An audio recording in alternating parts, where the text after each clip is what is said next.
y'all. This is Lethal List Podcast. This is your girl Slim starting it off while we wait for my girl Silver to come and join us. But right now, I have a special guest here to join us. My homegirl, Chino. Hey guys. Introduce yourself. Let them know where you from and what you got going on. Okay, my name is Katia, also known as Chino. You can follow me at Chino_Caesar of Rome on Instagram, or my business page, Culte Design. That is LECULTE Design on Instagram. Originally from Jamaica, grew up in Brooklyn. Started a clothing line about 2 years ago, and just going full force with that. It's for the culture, everything black, as you can see, a lot of black stuff going on. If you visit the page, it's just, for the culture, doing it as far as fashion and culture is concerned. So for you guys that are watching right now on the live, if you see her hoodie where she got on right now is fly, whatever, you know what I'm saying? That's one of her designs, though. So yeah, what made you feel like you had to do something for the culture? I feel like when it comes to fashion and clothing, I just wanted to create something that was for us. Everybody has different styles. So for me, I like to travel, and I like to just kind of... definitely want to get into that a little later too. Yeah. Hell yeah. All the different fashion styles I see from all over the world, I try to mix it in and bring it back to our culture. So, just put my twist on everything that I see, everything that I know. All right, so she's gonna be joining us with some of our topics. Real quick, actually, I wanted to get into one of our first topics, which kind of stems from this whole weekend, right? Memorial Weekend, it was lit. Now I seen Casanova post this post where some girl was getting it in with this dude on the balcony. I don't know if y'all seen that video. It went viral though. No, I didn't see that. Yeah, you seen this one? Yeah, wicked, real nasty and raunchy. So I have a question though, right? For all these holiday weekends, right? We always talk about people going to these places to pretty much go and thought and bob. So Basically. Now, would you send your partner to if they decide, I want to go to Cancun for Memorial Weekend, I want to go to Miami for Memorial Weekend, whatever the turn up is, would you allow your partner to go there by themselves? Yeah. Yeah. Because my thing is, if you don't... Wait, hold on. I'm trying to Let me hear you, because I'm trying to go. My feeling is if you're not trying to allow them, that means you don't trust what they're gonna do. And if you don't trust what they're gonna do, that means you don't trust them. And if you don't trust your partner, why even with them? Okay.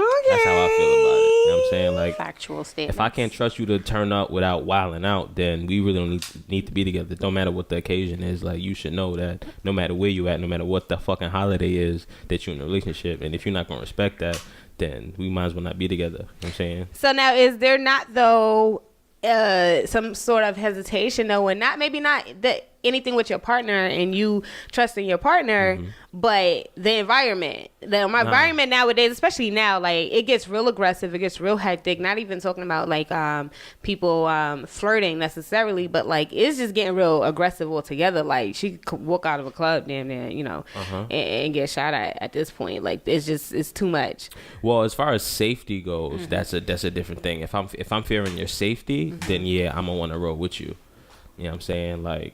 If I fear that something bad is gonna happen to you on some shit, then that's different, because it's not a matter of trust, it's a matter of safety. And if I'm fearing for your safety, then I'm gonna have to roll with you. And so even if it's not that extreme though, because what I would hear a lot of guys say is they would feel some type of way simply because your girl could easily walk down the street. Granted, she might not be there to talk to anybody, but there's gonna be 5 niggas literally grabbing her and trying to talk to her and being super, super aggressive towards her.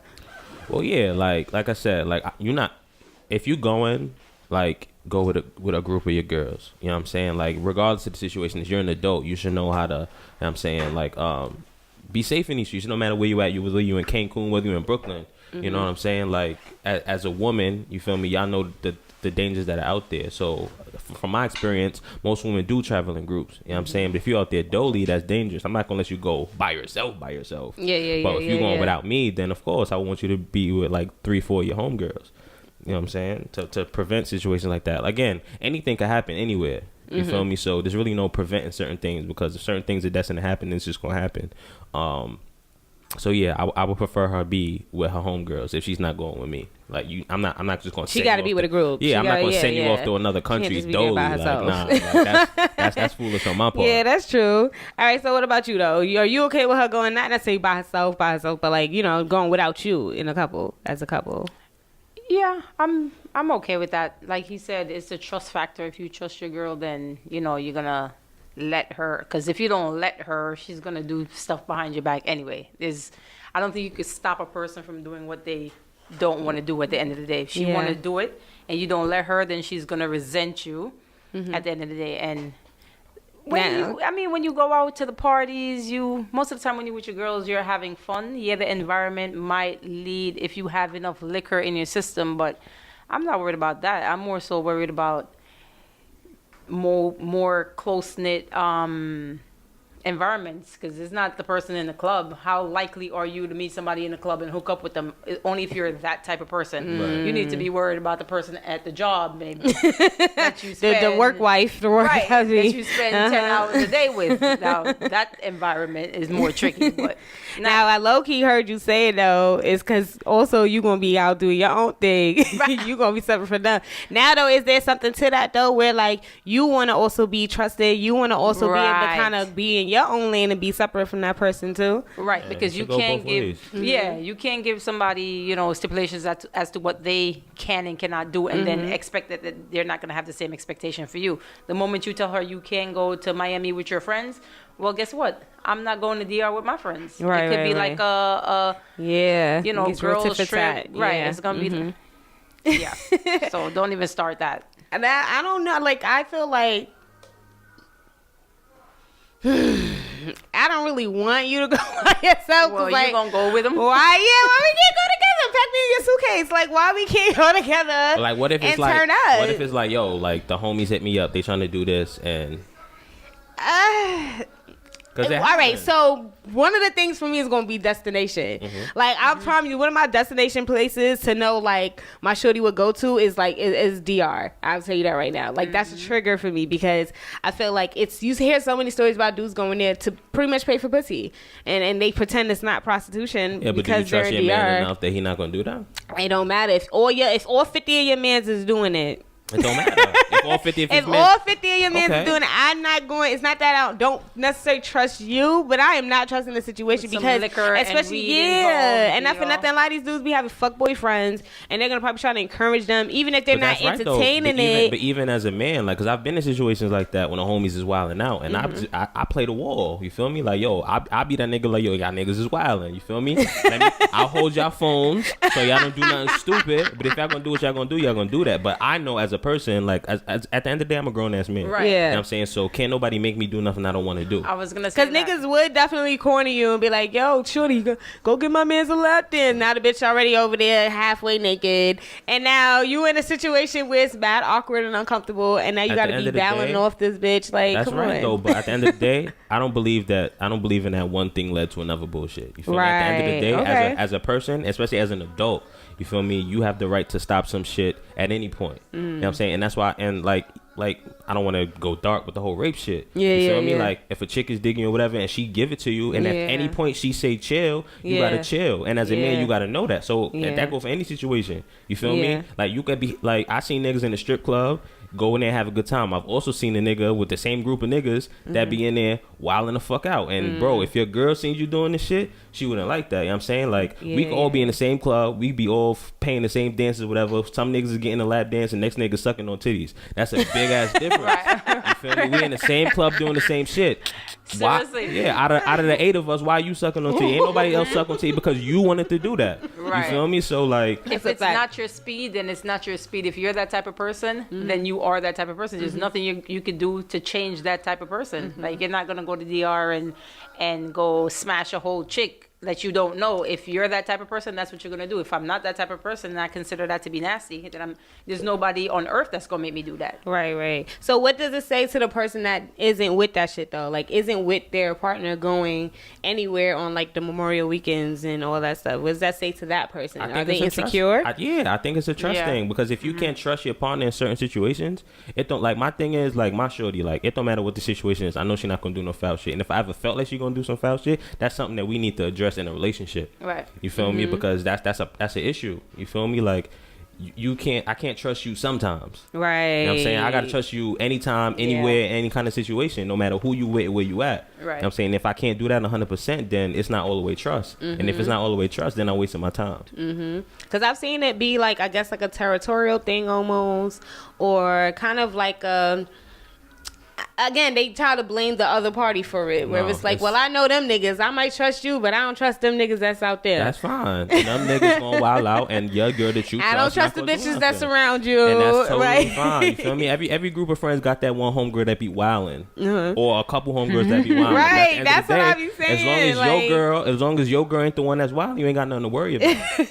That's what the fuck I be that I say. And that peer pressure shit work when you're a teenager. You grown now. If you feel under peer pressure, then you need to grow the fuck up. Honestly, because I've been in a room full of smokers. I stopped smoking 9 years ago. I was gonna say that. You feel me? If niggas be smoking, yo, you sure you don't want to smoke? Nah, I'm good. Like I've been with niggas that I used to smoke with. They're like, yo, bro, you really don't? Nah, I'm dead ass. You can't pressure me. Like, it could be 10 niggas in the room, everybody, whole room blazed up. I'm good. I'm good. I'm gonna sip this drink. You feel me? Then I'm gonna sip this water, because I'm not trying to be throwing up and sloppy all over the place. Watching everybody act crazy. And then y'all can do what y'all want to do. You can't make me do nothing I don't want to do. You feel me? Fuck that.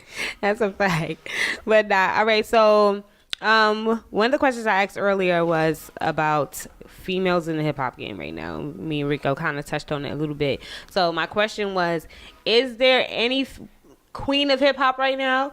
Or is it kind of like we just are in this space where there's no real queen? It's just it's just more room now for a bunch of women. It's up for grabs. That's what There's nobody sitting, for me, in my personal opinion, because I fuck with female rap. You feel me? Especially if you nice. I'm gonna give you that respect. There's nobody sitting on that throne right now, so anybody could grab it, and whoever it is whoever it is. It's no bias or whatever. If Nikki decided she want to come back, because I used to fuck with Nikki heavy, you feel me? But lately I haven't been feeling her, you feel me? But if she decides to get back in her bag, then by all means, it don't matter who. It could be somebody that I never heard of before. That's a fact. You feel me? But for right now, there's really no queen. There's people doing their motherfucking thing. There's the Cardis and shit like that. There's nobody dominating. Yeah. Because right now, I mean, what you have your Cardi that is more or less dominating. But then now you have someone like Meg Thee Stallion coming up in the rise. Then you have City Girls that are very, doing their thing right now. Young M.A. was doing her thing. Young M.A. I feel like she slowed down a little bit. Yeah, so like, cause I thought about it, and it's like, what for one makes someone the queen of rap? Is it based off of sales? Are we going based off of sales? Are we going off of like records made, things like that? I feel like Nicki is legendary in her own right. She's been running the game for 10 years plus whatever, so I feel like she already kind of made her imprint into it. You know what I'm saying? We know who she is. She can pretty much gracefully bow out at this point, is what I was saying earlier. And I feel like we're in this space where, like you said, it's up for grabs. So like, but I don't even think that we're gonna get back to a place where there is gonna be a queen of hip hop. You never know. I feel like, and I say that more so because I just feel like we're now on fair ground where you're seeing way more female rappers actually dominate, actually do numbers. It's not like you have only room for one now anymore. So I feel like we're gonna be in a space where you're gonna see like 3-4 female rappers really running it in rotation. So I don't think always that. Yeah, but even in that sense, it's always that one that got it on all levels. You know what I'm saying? Like a Jay-Z, I guess. Yeah, because but even still, we argue rightfully so about who would be the king when you talk about a Jay-Z or you talk about a Nas and stuff like that. So you always end up listing like at least 5 dudes that could be at the top. Yeah, but like it's funny because I hate these conversations and people like, are we gonna base it off this or we gonna base it off that? But there's some artists that you could, no matter what you base it on, they do their thing, and then that's why I feel like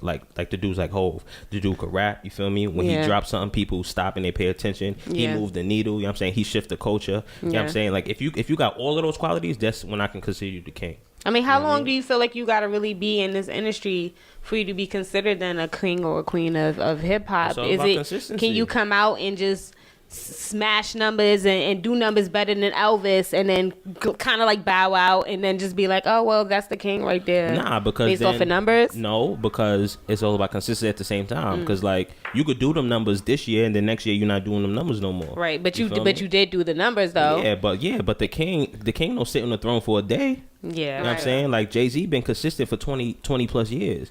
And you know I what I'm think saying? it's so different now because I guess rap is so versatile. You know, before, you know, Jay-Z's a lyricist. Inconvenient too. Yeah, Nas is a lyricist. Like anybody, like I could come out with some like catchy stuff. I don't think that makes me a rapper. I'm just like an artist. So it's like, you know, I'm just doing music. So it's like, it's hard to tell who is the queen of when everybody's like doing different things. Yeah. That's kind of the issue we have about when we was talking about the king of hip R&B. It's like the sound of R&B has changed, and so it's like, what R&B are you talking about? Are you talking about like the neo soul stuff? Right. Are you talking about like raw, like, you know, Chris Brown kind of pop R&B? Yeah. Like what kind of R&B you talking about? Tank R&B, like yeah. There's definitely levels, you feel me? But at the end of the, and I always bring it back to this, especially when it comes to rap. You know what I'm saying? You have all these dudes that come out and they hot and they bubble and they do numbers, but at the end of the day, the niggas on top is the dudes that's really rapping. Right. All the time. Don't matter what era we talking about. The dudes that's on top. That's consistent with their flow. Exactly. You feel me? Like Young Thug was the hottest nigga for a minute. You feel me? But now not so much no more. You feel me? All of these new rappers, they come through and they hot for a minute. But the dudes that's consistent, the dudes that's on top is the Drakes, the J. Coles, the Kendricks, the Jay-Z's. You feel me? There's only a handful of those. Yeah. Right. You know what I'm saying? So we can knock out all of them other niggas. You feel me? Because as far at the end of the day, you could sell for a year or two. You feel me? Can you sell like J. Cole? Like I was talking about. Who was I talking about the other day? Fab. We was talking about Fab the other day. You feel me? Fab been in the game for 20 years. You feel me? Nobody even like, you don't even realize that he been out underrated since he been out since the late 90s and he's still relevant today. You feel me? A lot of these rappers can't say that. I'm saying so. With that being said, though, does that make in by default Nicki still the queen of hip hop? Nah, because right now. So, Courtney, but to put Silver up to speed. What up, baby? She's in the building. She's here now. What? The question is there a queen of hip hop right now, or are we in a place where everybody is free game, and it's more so where we're just in a space where we have more room for hip hop female rappers to kind of touch base and be a part of the greats altogether, versus like there being just one queen? But based off what Rico was saying as far as consistency, you know, I asked them if by default would Nicki be the queen of hip hop, because she has been doing this shit for 10 plus years. Her records always sell, whether we like them or not, whether we feel like they're bangers or not. She's been doing consistent numbers. Yeah, but her numbers. But you just say queen of hip hop though, like Dems is not hip hop records though. Right, because her hip hop records. Dems is not. But it's like what you were saying earlier though, Chino, where you were saying like how even to like R&B has evolved, hip hop has evolved. So like, what are we really saying about hip hop? What are we calling hip hop then these days? I don't think necessarily hip hop has evolved. I feel like there's still people doing the same old hip hop. There's not enough people there's not enough people. The only person I could really think of that's still doing old school R&B records is like a Tank. You know what I'm saying? Like there's no one. It's like it's obsolete. You know what I'm saying? When things become extinct, you just gotta let it rock. Like and it's like, because it's a combination, because all of music stems from like the blues and the this and the that, so all of it comes from something anyway, and it just kind of branches off. So I feel like this is a new branch of R&B, but I don't feel like it necessarily a new branch of hip hop, you know, for the newer generations, because that's what's going to keep happening. But things do recycle. There are some things that's going to be obsolete, but they're like everything for the most part, the core shit recycles. I feel like hip hop in its essence is still alive. Like, especially in the underground scene, the indie scene. It evolved a little. I think it just evolved a little bit more, and it has a different sound. And like you said, same thing with fashion. It evolves and it kind of comes back around just in a different form. I think the trend has evolved. Like the trend of what's cool or what's like, what do people want to listen has evolved. But in terms of the essence of hip hop, it's always going to be the essence of hip hop. And all of them dudes, like I said, like the J. Cole's, the Kendricks, the Jays, all of them dudes are still rapping. Yeah. You know what I'm saying? So it don't matter what the trend is, these dudes, no matter what the trend is, these dudes are always on top. And the Drakes, you know what I'm saying, no matter what the trend is for the year, for the 5 years or whatever, no matter what it is, these dudes are consistently on top. You feel me? Right, exactly. So the dudes who come through on these new trends and waves and shit like that, they popping for that trend and that wave. Yeah. You feel me? But the dudes that are consistent in what they do, you feel me, they stay on top. And I feel like as far as female rap, we don't have a person that's doing that right now. So you mean as far as female rap, there's not a female that's actually consistent in that sound of nostalgic hip hop? Not even nostalgic hip hop, just not for just nothing. consistent, period. I feel like why people like Meg Thee Stallion is because she gives you more 90s hip hop. Like, does she to though? me, 'Cause to me, I was the when I way was she telling- raps is like old school. I think she has listening bar- to her. Yeah, I think she has lyrics, and I mean, I was even listening to her album on the way here. But like I was on Rico earlier, actually. I'm not into Southern female rap. Like I had to come to that conclusion. Like I'm not really into that female Southern trap sound. I'm into like the sound of like a Young M.A. and even an old school Nicki and even a Cardi. Like I'm more into like the raw New York sound. I'm not into that trappy and the Turk rap. I'm just personally not into it. But that's what I'm saying though. It's a difference though. But I feel like Meg, she does sound like how.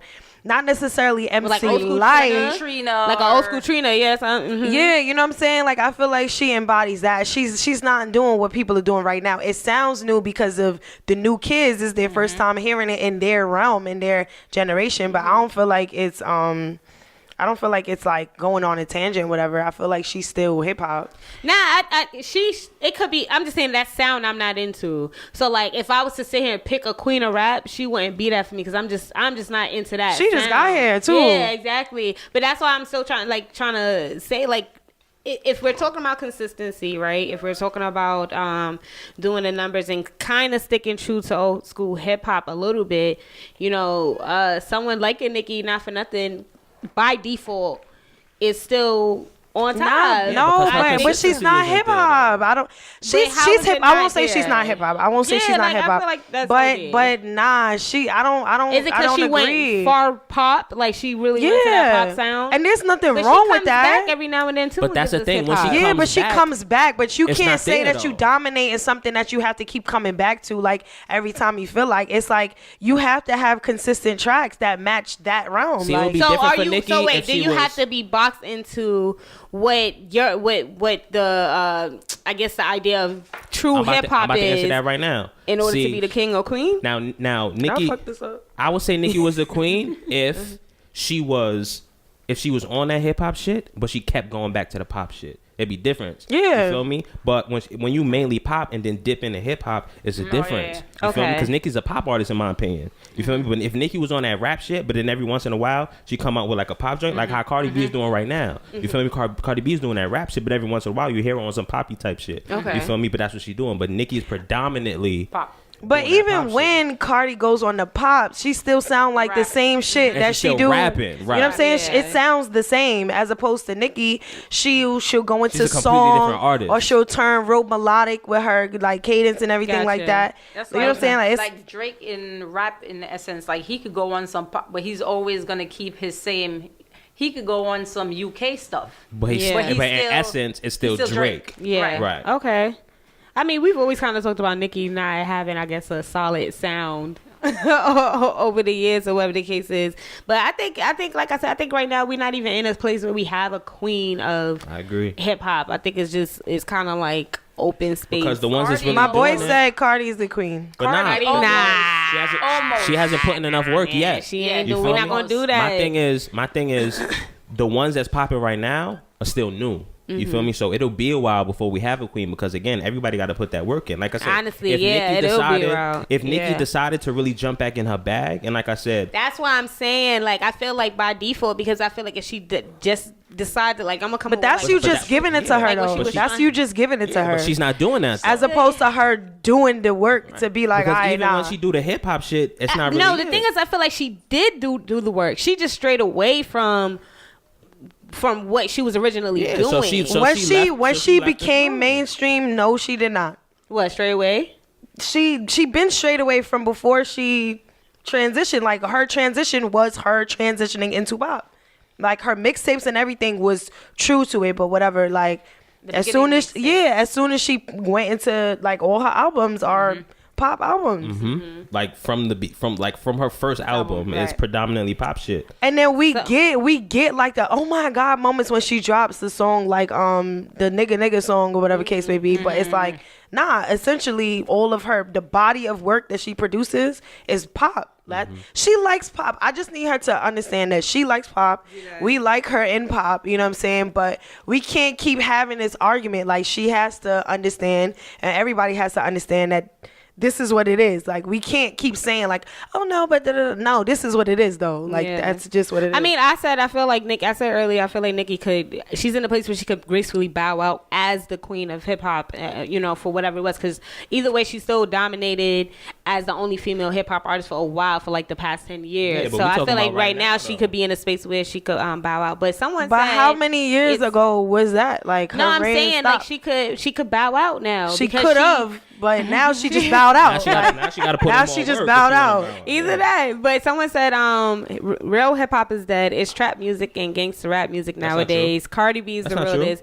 And no, I'm not a Nicki fan. Actually, I am a Nicki fan, but she don't know what she want to be. It depends on the Nicki got a love-hate relationship though. Like I'm not like the biggest Nicki fan, but I feel like I'm not gonna ever take her credentials away from her because the fact still remains she was definitely running this female hip hop scene for a while before a lot of women start to now come out and do what they think. So I still always try to give her flowers. But she was the only hip hop artist. She was the only artist that was getting the shine. Right. But that doesn't take away from all of the people like a Drizzy. No, I'm not taking that away from that. But I am going to give that girl her flowers while she's here because regardless if we gave it to her though, and that I feel like people are making it seem like. As a Cardi and a Meg and everybody else came on the scene, I feel like people were kind of like also on some like fuck her. But that's what they do to everybody. Hold on, but this is, and I say this all the time. When Nicki was running shit, wasn't nobody really out making moves. Yeah, I agree. But I also mainstream say right. Yeah. And what I'm saying is, while Nicki was on that run, if there was somebody else that would have came up, they would have took that from her because she was running it because there was no other competition. You feel me? Now that there's competition, she's no longer running it. But she did. She kind of had competition. They just weren't mainstream like you were saying. Iggy Azalea was the only other female rapper doing it. But we got to talk about what she was doing, where, and why. You know what I'm saying? The past 10 years, name another female rapper. Besides Iggy Azalea. Remy was in jail for the past 7 years. Remy was in jail, yeah. So what are we saying about Remy when Remy was on top? Like... There was no. That's what they did to Remy. There was nobody else giving her. As soon as Nicki came, it was just like Remy who? Right. Because think about it. Nicki really started popping when Remy went away. You know what I'm saying? Again, when there's only one, it's easy for you to be on top because there's nobody challenging you.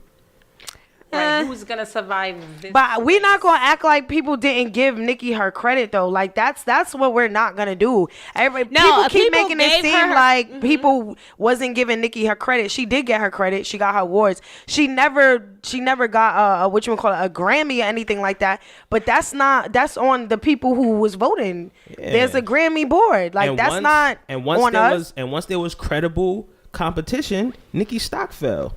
It's just a fact. It wasn't niggas wasn't fucking with the music no more. It just like compared to what else was out there, it just wasn't as good. But I feel like niggas also called her dust and like to have been like, "I pack it up, Nicki. Cardi's in the building because now." She got to a point where where it looked like she was getting desperate. That's what it looked like. It looked like she was getting desperate and she was just doing things to spite people as opposed to doing things because she was trying to push out that work. Like, I agree because we healthy competition. Yeah. Because when Nicki popped, it was the Keeses that was doing it. Oh no, I started the bangs and I this and I can out rap her and da da da. It was a lot of people that was trying to out rap her. They just didn't have enough clout to do it. Like that was the thing. Does that take away from her actual work? Granted, her character was for questioning because that's why I be on that I love hate relationship with her because her character was like hella in question. But does that take away from her work? It doesn't take away from her work for me. I don't think that's what I'm saying. That's really just what I'm saying. Like she just has the most. She has body of work Yes, right and now. any So I'm just female- kind of like, all right, well, granted, she might not have had a lot of competition at the time to Right. say like, well, yeah, she was, you know, the littest person and she was such a great, like, But she stayed granted, in we're the not game. going to drag it like she was like the top female rapper we've ever seen for the past 10 years, because we know there were greater, same way it probably was greater R&B artists that are unheard of right now, but she had a large body of work that she just been putting out. This is what I say about hip hop, right? And like, whatever you get out of this game, you got to earn it.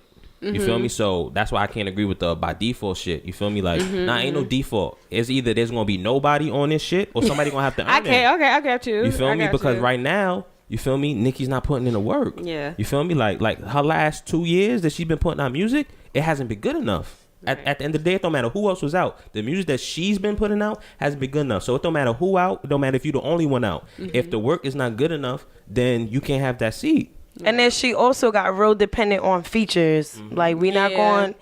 And why people gave Cardi so much credit is because she dropped a whole body of work with no features, really. Like, you know what I'm saying? And that's why people stand for J. Cole. And, you know, because it's like, I didn't need nobody to help me push my records. He's putting in that work. Yeah. See, Because it that's becomes why- clickbait after a while, where it's like, who's on the song with who? All right, let me check this out just to see what it sound like. I was gonna say the reason why some people say you can't compare Nicki and Cardi, because people still have the notion that Cardi is not writing her stuff. So the comparison is not. You can't make the comparison. Right. And if that's the case, you feel me? And if we're gonna talk about that, then honestly, Cardi will never sit on the throne. Right.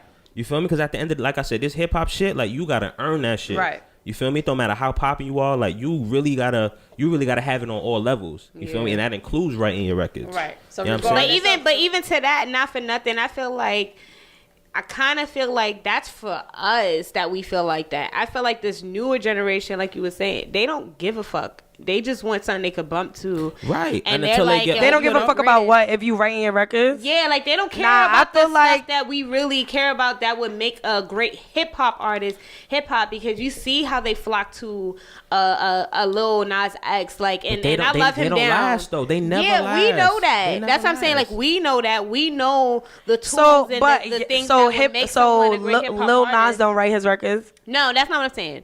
Right? What I'm saying Nas, I is, don't even know. I feel like Old Country Road. Yeah, Old that's Country the Road. only- that's the only they thing I know. appreciate like What's the song? Is Old it Town Old Town Road. Road? Old See, Country we Road. don't even know the song. I've been in Long Island too long.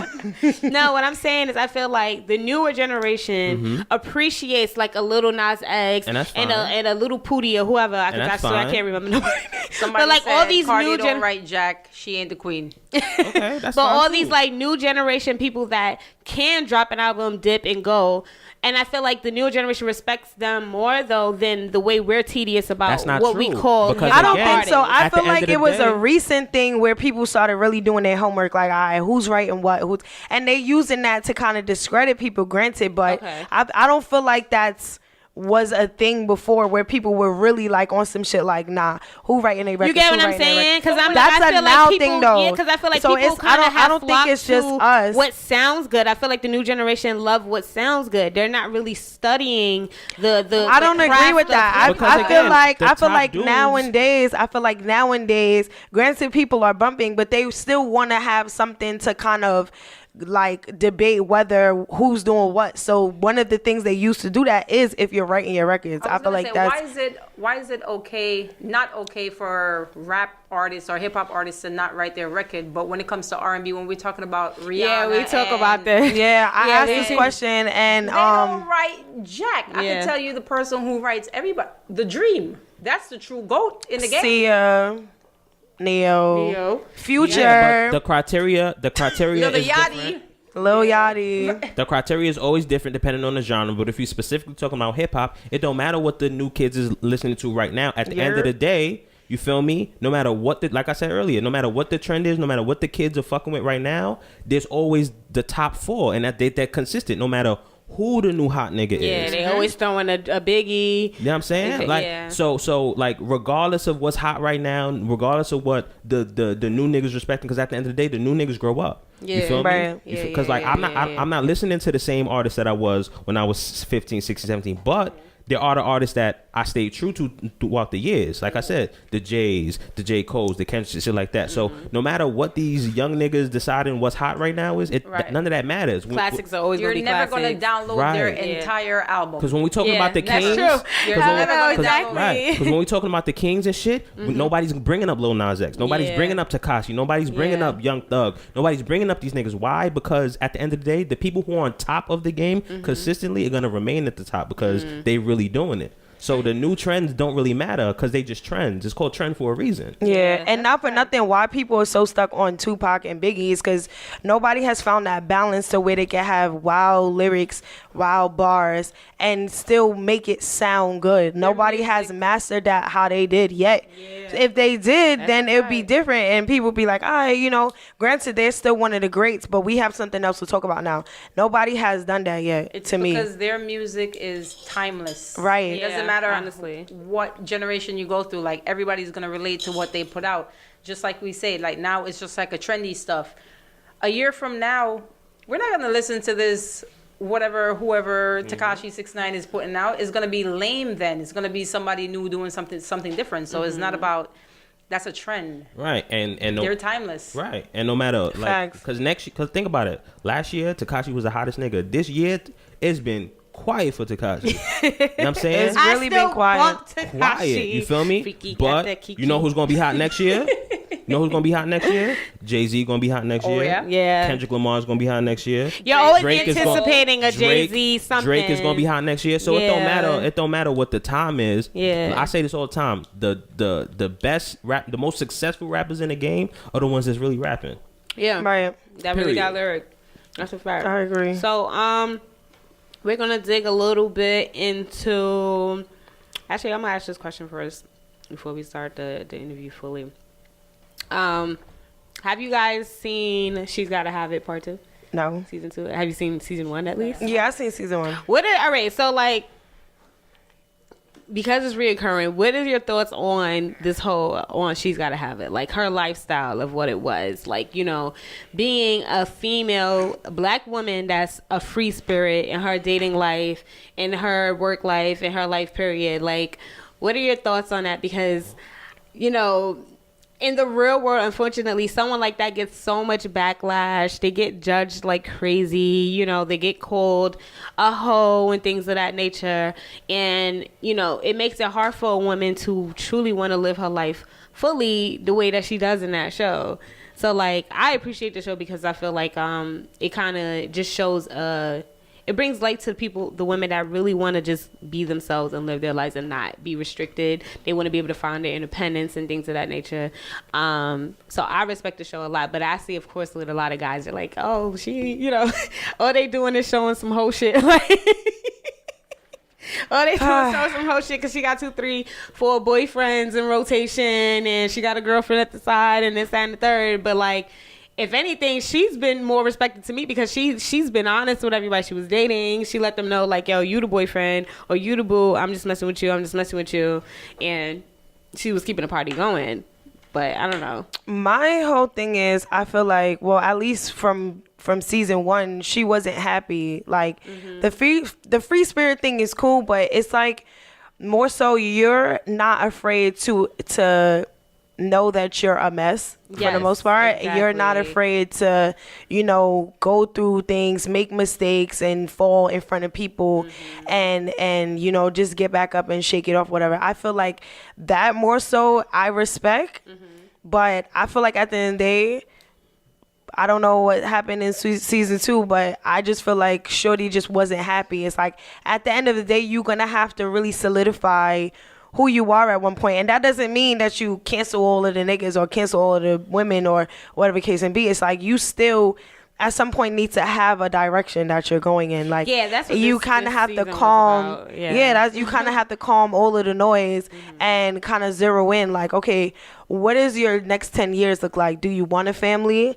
Is your family gonna be with this woman? Is it gonna be with a man? And then you're gonna have a conversation with your man and tell him like, hey, you know, I want this with you, but I'm not gonna give up this. Like, there's just certain choices and certain things to me that she has to solidify. And just every free spirit, because, you know, I call myself a free spirit too, but it's just like, I still have boundaries for myself. I still have, you know, my morals. I still have certain things intact, you know what I'm saying? Like, not everybody, some people hoe out loud. Some people hoe, you know, on the low ski. Some people, you know, they don't hoe in a sense, but they're just serial daters, or like, it's different forms of being a free spirit. Yeah. But I feel like at the end of the day, how long are you going to be this free spirit, quote unquote, and what does your free spirit, like, where does your free spirit, where's that going to end up? Yeah. Like, what's your 5-year, 10-year goals? Where, like, at what point will you settle for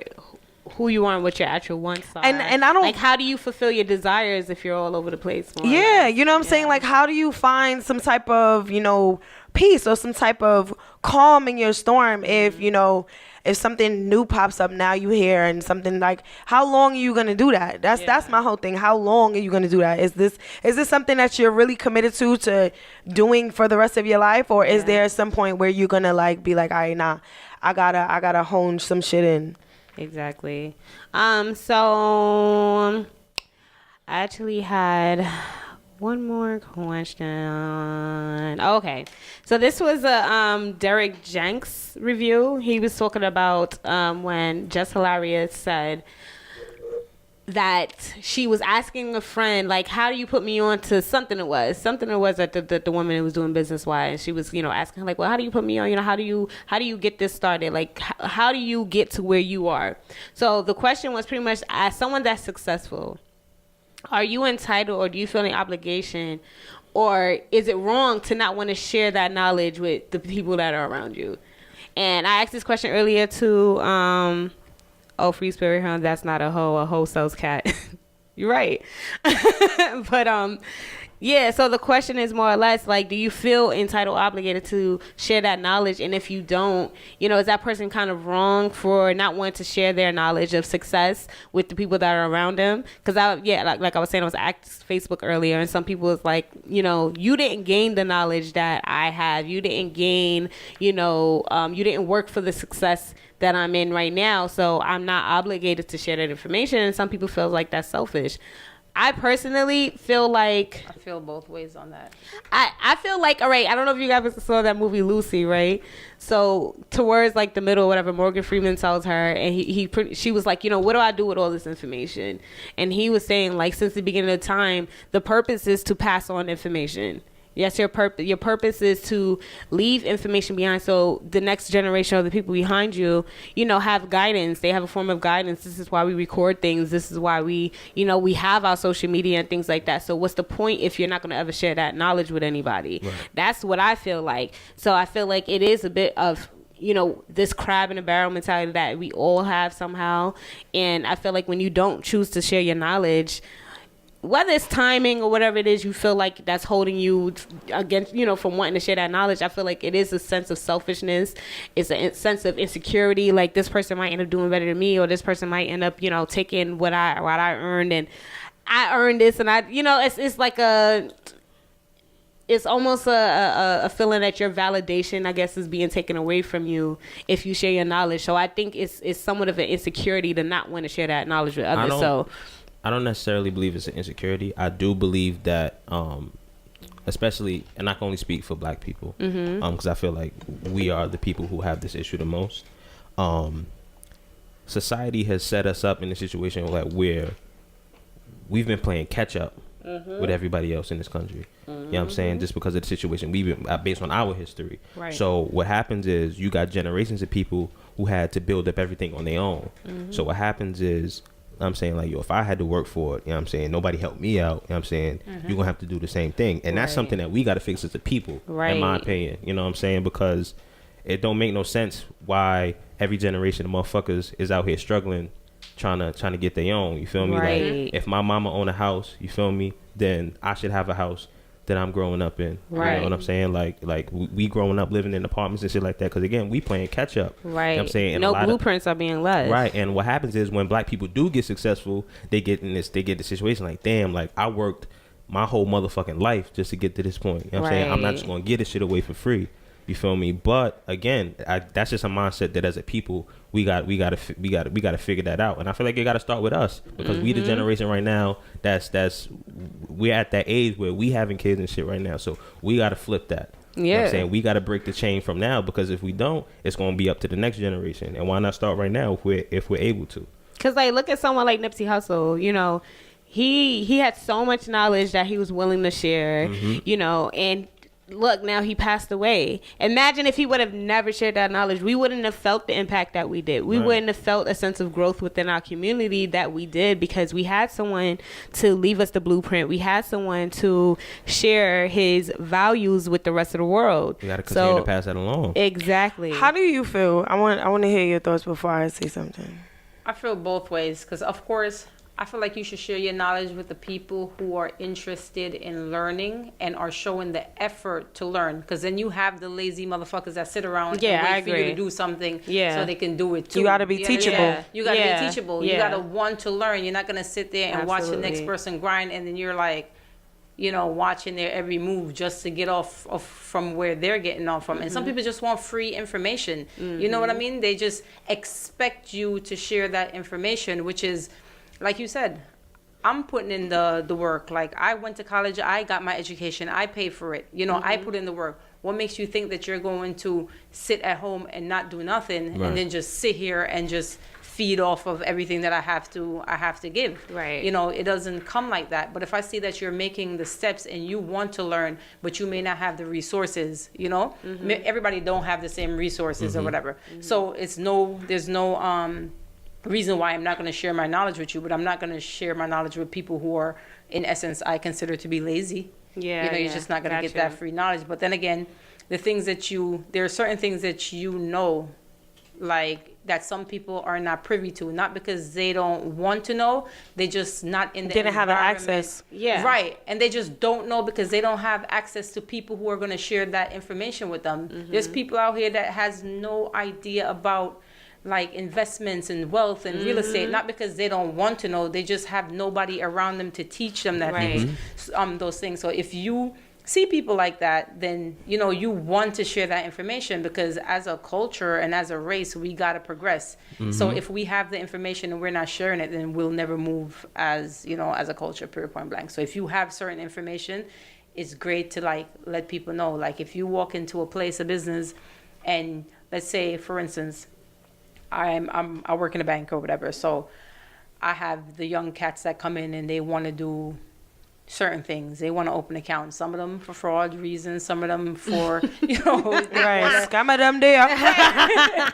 some of them really want to get stuff started. But even if they don't, you know, they're doing fraud based on the fact that, you know, their friends are doing it. That's what they know. They don't know no difference. So if I'm sitting there and I'm not trying to put you on as a person who knows what's going to happen to you later on, then I'm doing you an injustice. Exactly. Period, point blank.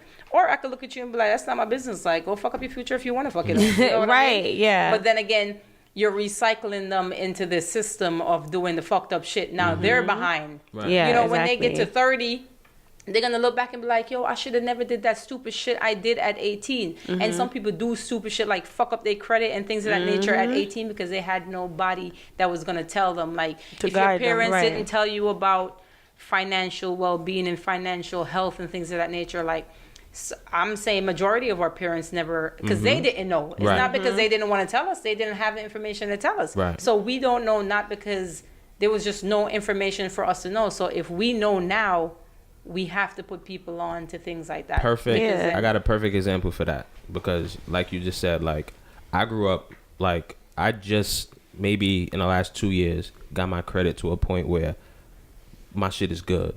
Right. You know what I'm saying? Like that. But the thing is, like, my parents didn't teach me that. Why? Because my parents' credit was also fucked up. My mom's is in her late 40s and she just got her credit in a place. Right. You know what I'm saying? So, like, I have good credit now. You feel me? I was managing at a restaurant. A lot of my employees came from the hood. You feel me? And I know they ain't know no better. So now there's at least 10 of them right now that's credit is better because I put them on the game. Why? It's free game. It don't cost me nothing. Exactly. It costs you nothing. You feel me? So I was, you know what I'm saying? So I'm just putting niggas on at the job just because I'm saying I'm looking at these dudes, they came where I came from. You feel me? So I know their situation was the same as mine. And I was 23, 24, 25 trying to get my finances together. So I'm like, listen, I see y'all 18, 19, 20. I'm putting y'all on from game from now because I didn't have that information when I was y'all age. You know what I'm saying? This dude's, like I said, from the hood. You feel me? That's better off now because I was able to give them that game. You know what I'm saying? I could have easily been like, yo, my credit good. Let me just mind my business. But nah, why not?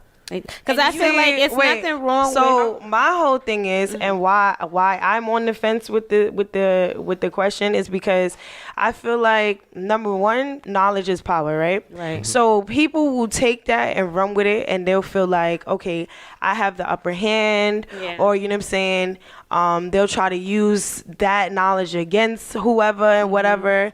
But I also do feel like you need to be in a position to put people on. Yeah. I feel like Nipsey was in a position to put people on to the knowledge that he gave them. Yeah. He didn't tell everybody everything that he knew. Right. He told people what he felt like they should know. Right. Yeah. Right, and I feel like in the same situation you said, Rico, you already got your credit fixed first. Right. Then you put people on. Right. It's a lot of people who give the knowledge and they don't necessarily apply it to themselves. Right. Right. So even with that, I'm on the fence because sometimes you know something and that's for somebody else to know and for them to apply to their life. Right. Because that was just for them. Like, you know right. what I'm saying? Exactly. Like you might know it or whatever, but God or whoever you believe in, universe, put you in the position for you to tell this person so that they can go forward and prosper. And I say this though, you feel me? Because I like out of the 10 men somebody and women, said Durag, you a real one. I appreciate that. Out of the 10 men and women that I know personally got their shit together, there was 20 more that didn't. You feel me? All I can do is provide you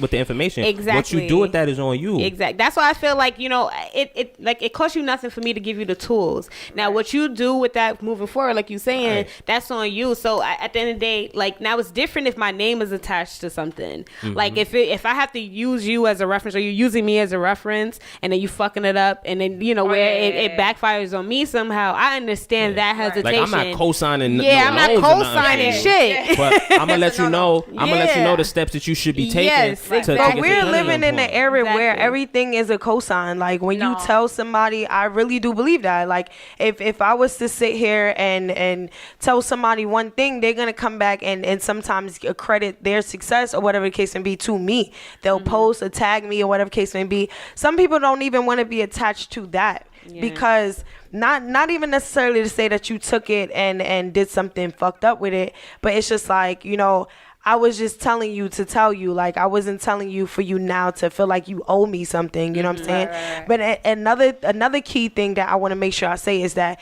to me, situations like that, especially if we're on the same level, there should be an exchange. It shouldn't just be me just every time I see you or every time I'm around you. Right, I agree. It's always me putting you on, me doing something for you, me telling you this and me, you know, creating opportunities for you, and then you just sitting here reaping the benefits, but I'm watching you having your own shit and you not putting me on at all. That's what people are the most hesitant about, because it's a lot of selfish people that'll call you selfish for trying to keep shit to yourself when they know damn motherfucking well they're not gonna put you on to nothing. That's why I agree I'm on with the that. fence, I agree right? with. Like he said, like you telling somebody about their credit or whatever, that's not gonna cost you nothing. Right. You know, that's just like free I'm just letting you know. Listen, Yeah. make sure you paying your bills on time. You feel me?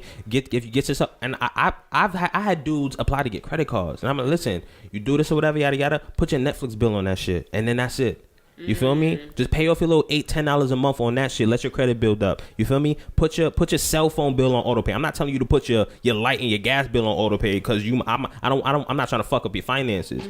You feel me? But put your little $100, $60 phone bill on auto pay. Right. So that's reoccurring all time payments. You feel me? So that's gonna boost your credit. You know what I'm saying? That don't cost me nothing. Right. You know what I'm saying?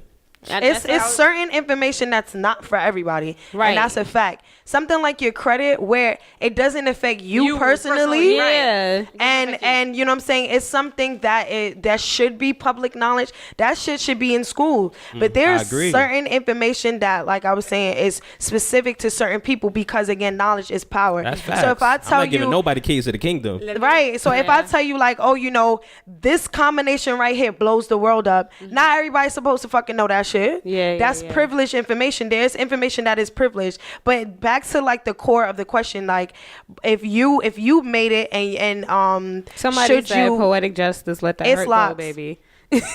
it's locks. But thank you very much.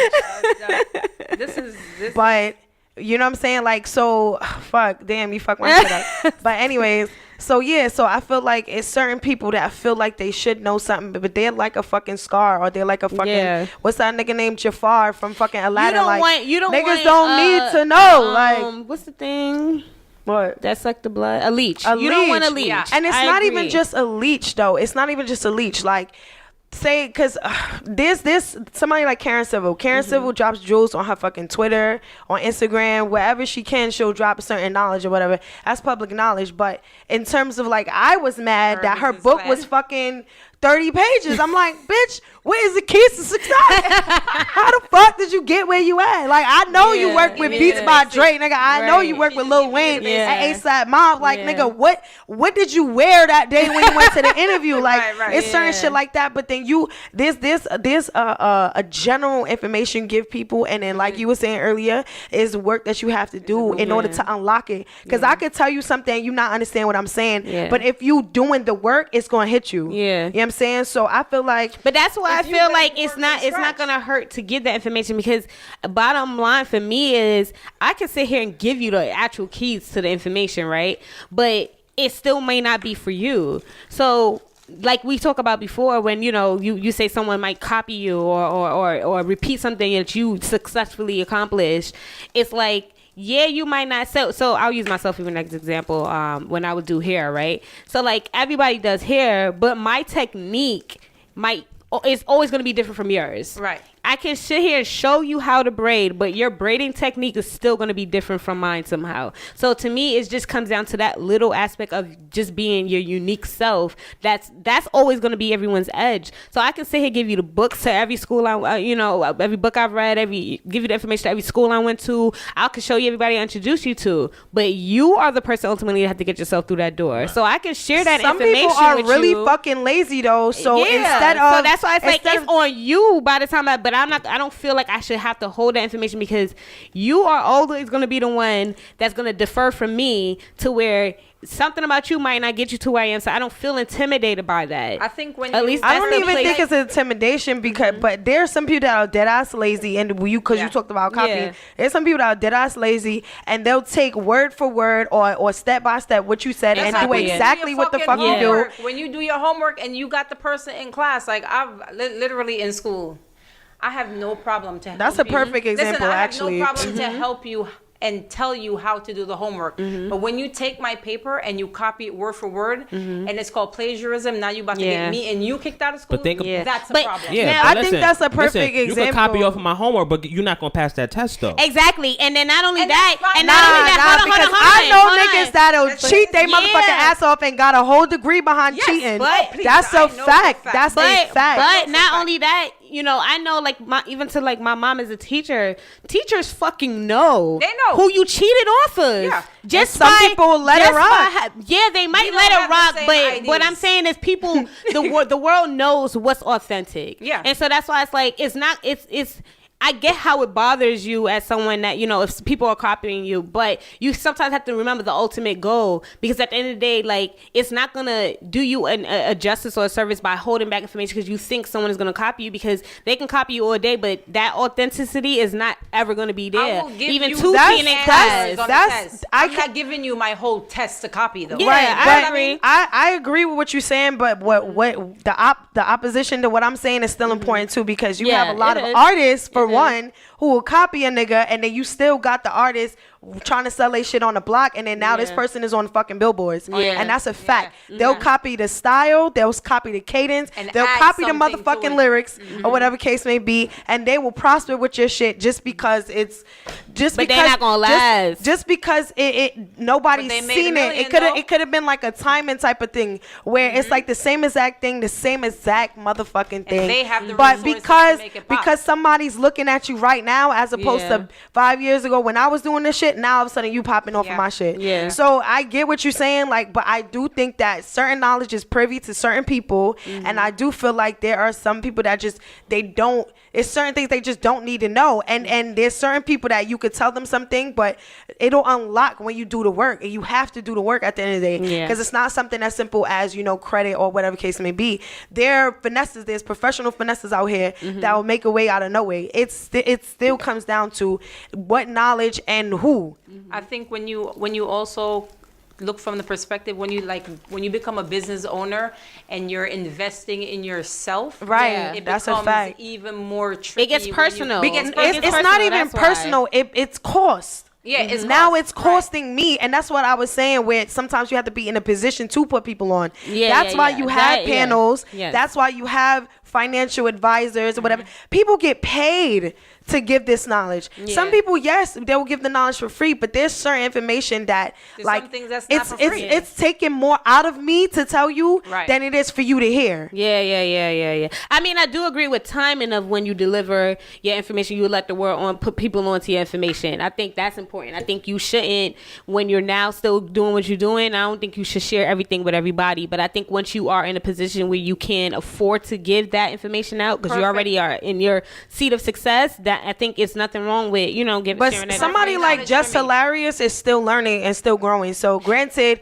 But people, she was talking about an aspect of something. I think she was talking about the real estate or something like that. She was saying she was asking her friend about real estate or whatever it was, and her friend was just like, "Oh well," and being hesitant with sharing but you information. gotta. I can see why she hesitant because studied real estate is not an easy topic. Like you have to read, like really do your research or whatever. So if I can give you general information, but if you're not gonna do your research, it don't even matter. Yeah, what but I again, say. then you gonna end up tight at me like, bitch. Yeah. I did this, and I'm not agree, rich but yet. what's And it's wrong like, with me saying like, all right, well, you want to get to real estate? Well, here's the books I read, Right. and me walk my That's way. fine. That's it. But but you're you like, gotta well, understand. But you no, know, no, you act like have you to don't wanna understand say it. that that's not the knowledge they want.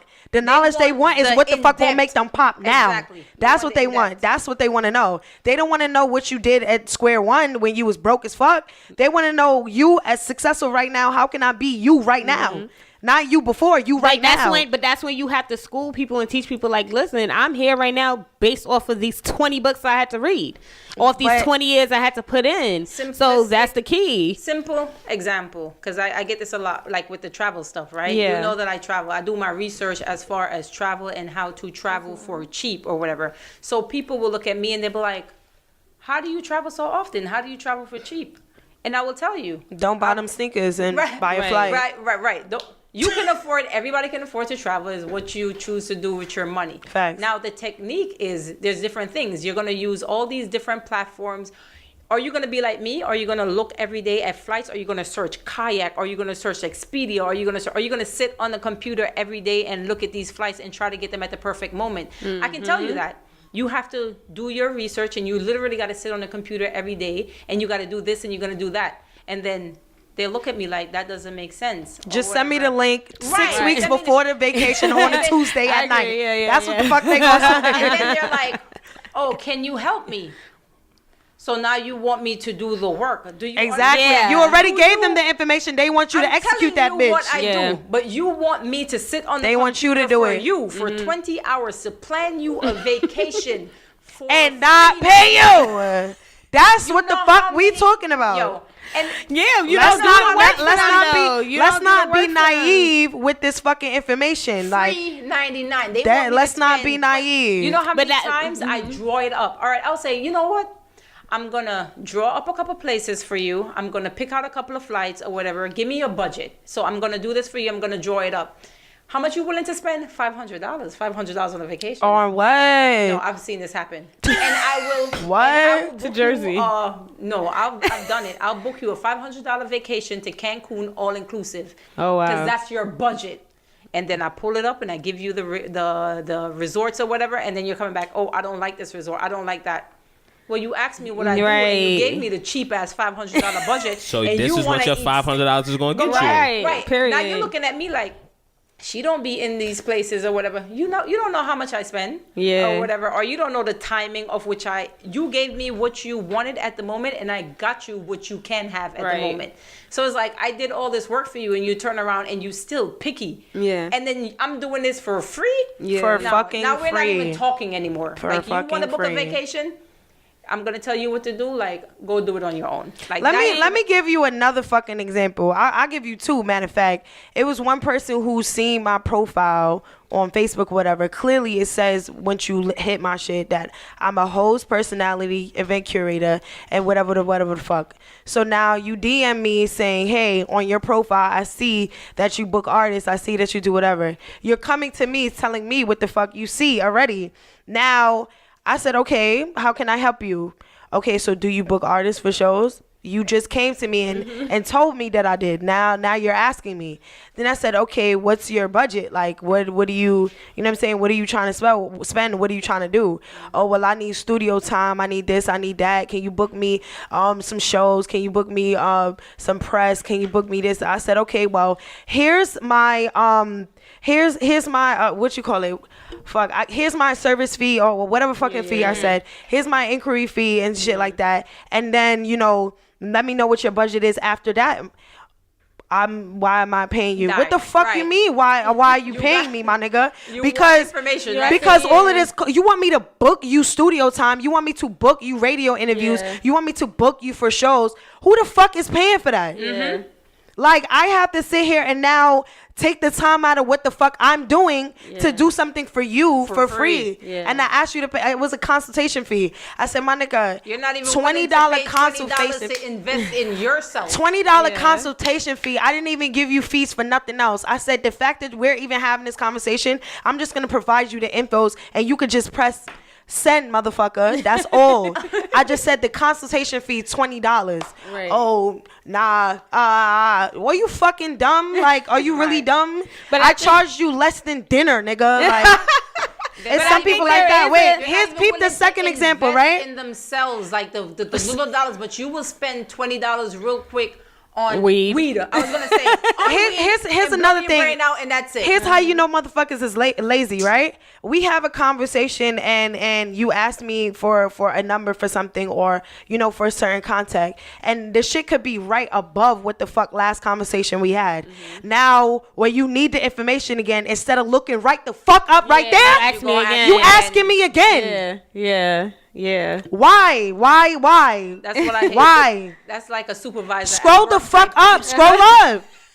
Because now I have to go and find the information again for you as opposed to you just scrolling up. Yeah. Like when motherfuckers ask me to dress for shit, I be like, yo, meet me at Starbucks. What's the address to Starbucks? Nigga, type in Starbucks. Right. Type in Starbucks. Yeah. What's wrong with you?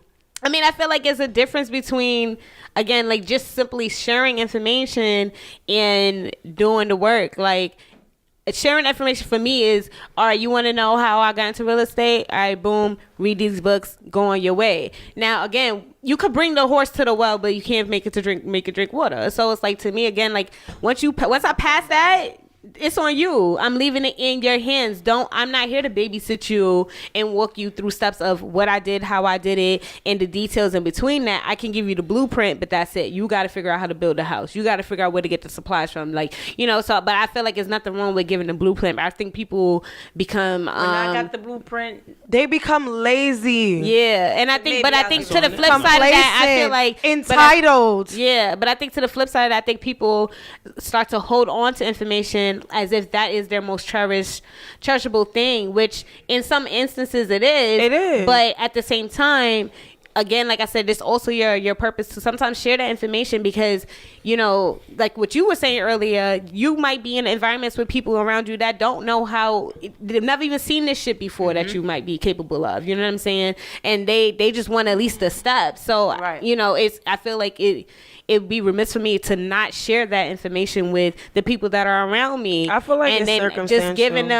just giving them the blueprint, and again, you do with that as you will, because you cannot be me. There will never be another me. There will never be another person that can do the things I do, how I do it. You know, my techniques are my techniques. The way I do it, the way I go about things, the way I might network with somebody in a room that I might bring you in with me will not be the same. So I feel like I don't have a problem with giving someone the blueprint and allowing them to do what they have to do. Right. But if a motherfucker take all of your expertise, go ahead and schedule their podcast on Tuesdays 9 to 11, call it Lethal List Podcast with a SZ, then you're going to be like, but that's not information. That's it is information. All of it's information. All of it is information. We're talking about two forms of information. I'm talking simply if someone... everything is information. Every single thing is information. They can schedule their podcast from 9 to 11, but then if you give them the information on the topics that you're speaking about or your ideas within the podcast, and then that's an issue.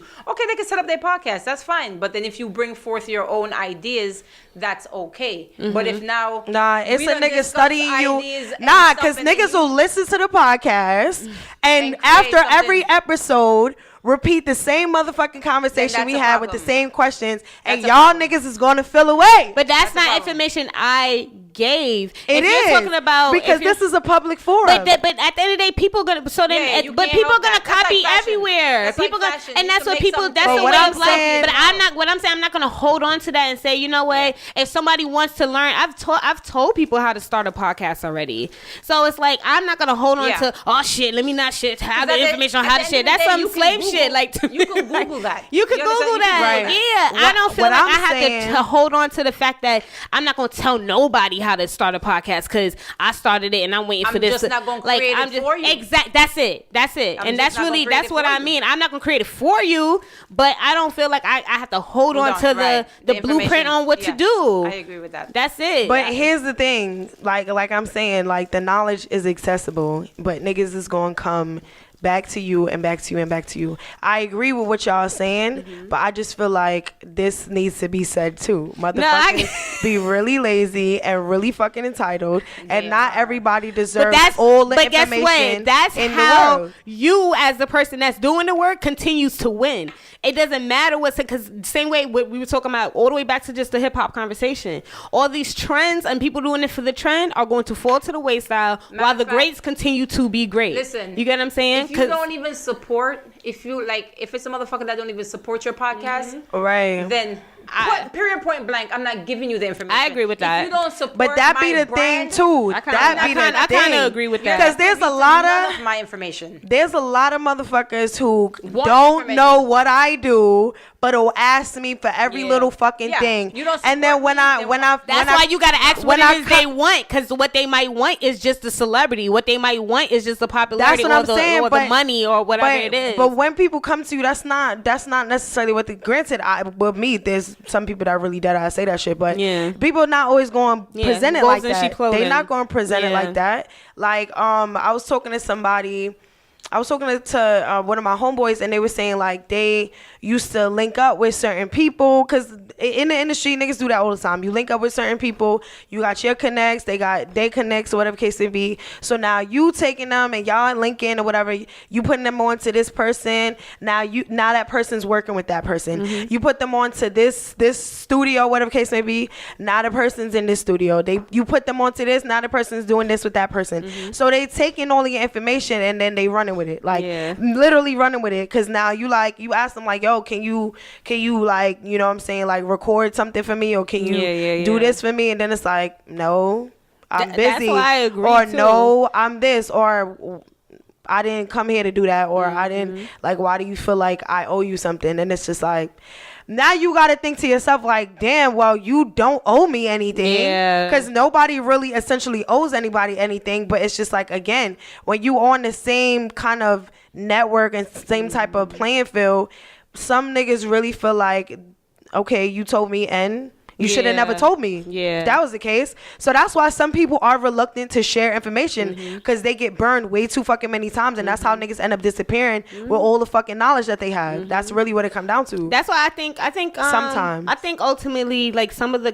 key things are like what you said, being able to have an even exchange of something, or have an exchange of some sort. If I'm going to give you this information, it's something I should be receiving in return, whether it is also like equal amount of information, or, you know, you put me onto something new, you give me some support or something like that. The next thing I would say, or you give them the credit. Yeah, like, give me my credit. Yeah, exactly. Simple as like, so thank you. much. You know Right, what I'm saying? And exactly. it don't even gotta be on the public, but you telling me, oh, Yeah. thank you for putting me onto this because I got this after. That's you still giving me the credit, and you still giving me my flowers while I'm here, as opposed to making it seem like I didn't do shit for you. Yeah. And now you just this lit nigga. Yeah. And I mean, the other thing is also, you know, sometimes it's timing when you choose to give out information. Like, be successful already in your own right before you actually get the information, so you won't feel bitter about the fact that, like, damn, I'm still struggling to get on, and I don't put this motherfucker on, and they blew up. And that's what I'm saying. And You they need shit to on be you. in the position to help people sometimes, because you can't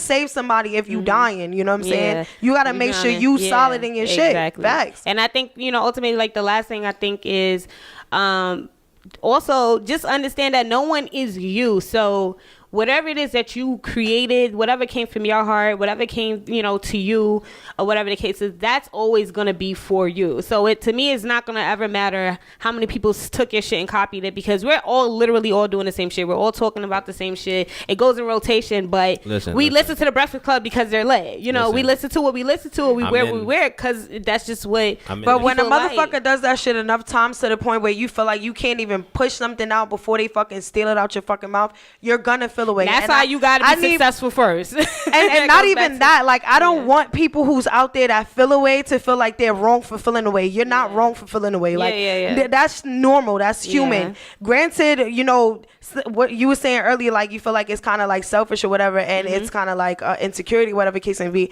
I don't necessarily think it's insecurity. I feel like you are entitled to feel, because that's your baby. That's something that you sat there fucking sweating, killing yourself, going back and forth, sleepless nights, all of this shit, and you put that work into it, and somebody just came and stole your shit and did nothing for it. So if you feel away, you're not wrong for feeling away. I don't feel like that. Nah, you're not wrong, but I do feel like you should always focus on your bigger goal. Yeah, get over it and keep going. What next? Yeah. At the end of the day, someone else had to give you that information. Exactly. Right? That's so what, the person who gave you that information, if they feel the way that you feel that you shouldn't be sharing the information, then you're never going to get right, because you're always going to be looking up to someone to give you certain information. Right. So if you can't pass it down as well, then what makes that person privy?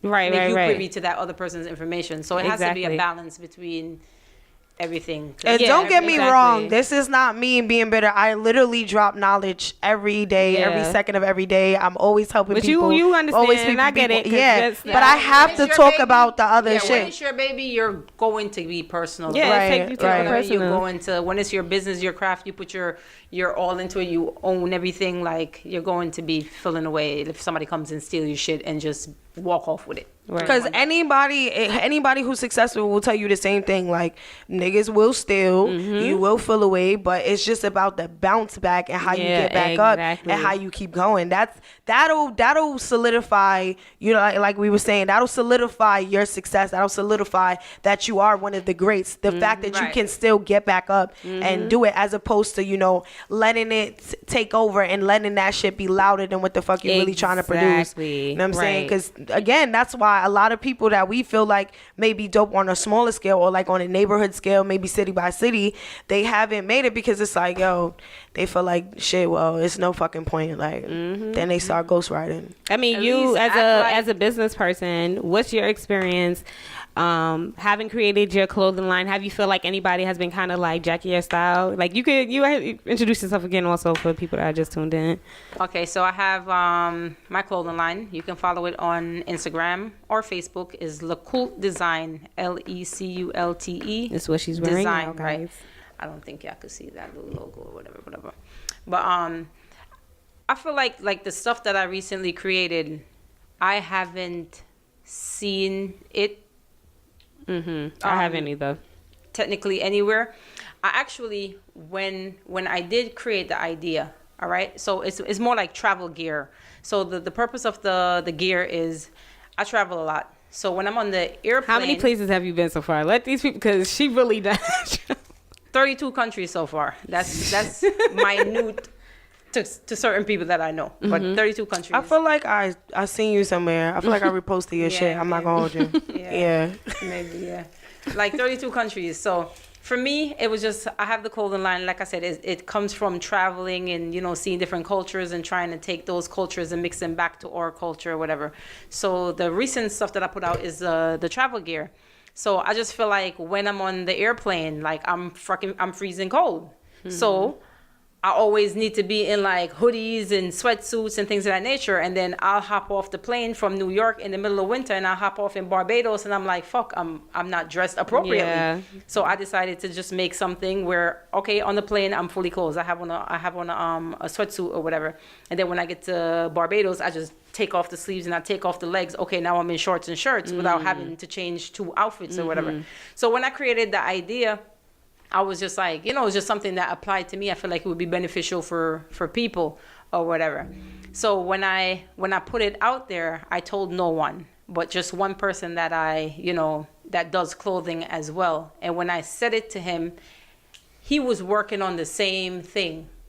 And it wasn't him jacking me or nothing. It was just so coincidental. And I say that just to say that when you're thinking of something or you may have these grand ideas, just know that there's other people that have those same ideas, and it's whoever act on the idea first. Yep. You understand? So, and it was nothing like me, and what he did was different from what I did or whatever. So it was no issue there. So I don't feel like there's nobody necessarily jacking what I'm doing because clothing is clothes. Like I could make a shirt, a t-shirt is just what I put on it at the end of the day. It's so hard to say unless you come up with something absolutely unique. And then again, somebody, if ASOS or Forever 21 see my shit, best believe they're going to copy it. Yeah. And best believe they're going to make a million. Because I know someone who put out some shit and they felt like Forever 21 copied their shit and the exact thing and made millions off of it. But what can you do is fashion. Nothing is, you don't have a freaking trademark on clothes, you know what I mean? So it's hard that's what Fashion Over does.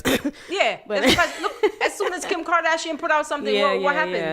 They're gonna duplicate it, and at the end of the day, it's just what it is. But if you do duplicate my shit, just let people know that I inspired you. That's all I said. Right, and I mean your stuff is always gonna be worth more at the end of the day. Right. So tell us a little bit more about the clothing line, though. Okay, so the clothing line now it's more travel related. And like I say, I do it for the culture. Like everything that I put on, it has to do with black, black power, black people, everything black in a community.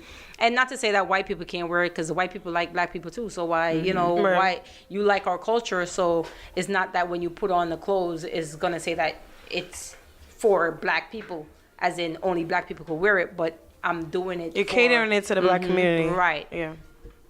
And that's what it is. So what does the name mean? And why did you call it that? Le Culte means the cult, kind of like the culture. And then I feel like fashion is a cult. Like when you put on, there's some people who just put on anything, you drag on anything and walk outside. But then there's some people who are really into fashion. And I feel like it's a cult. It's either you're into fashion or you're not into fashion. Like you're going to cop every Yeezy that comes out. You're in a cult, like a fashion cult. Yeah. Or you're just gonna put on Nikes and New Balance with Adidas shirt, Jordans, exactly. Nike and Adidas and Puma, and you just drag on anything. Then that's not, It's people who's in fashion. There's people who's around it. Yeah. So it's like when you're. I just feel like fashion is a cult, and that's why I called it a cult. You're either going to be into the shit that I'm doing, or you're not going to be into it. Because some of the times it's regular shit. It's a hoodie, you could put it on, and then sometimes it might be Dubai garments. Like I have shit that's from Dubai. Like your general people are not going to put it on and wear it. You got to be of a certain. Willing to try different things to to kind of wear it. So you have for each lane. I try to cater to different lanes or just whatever pleases me, and I feel like will pleases somebody like me.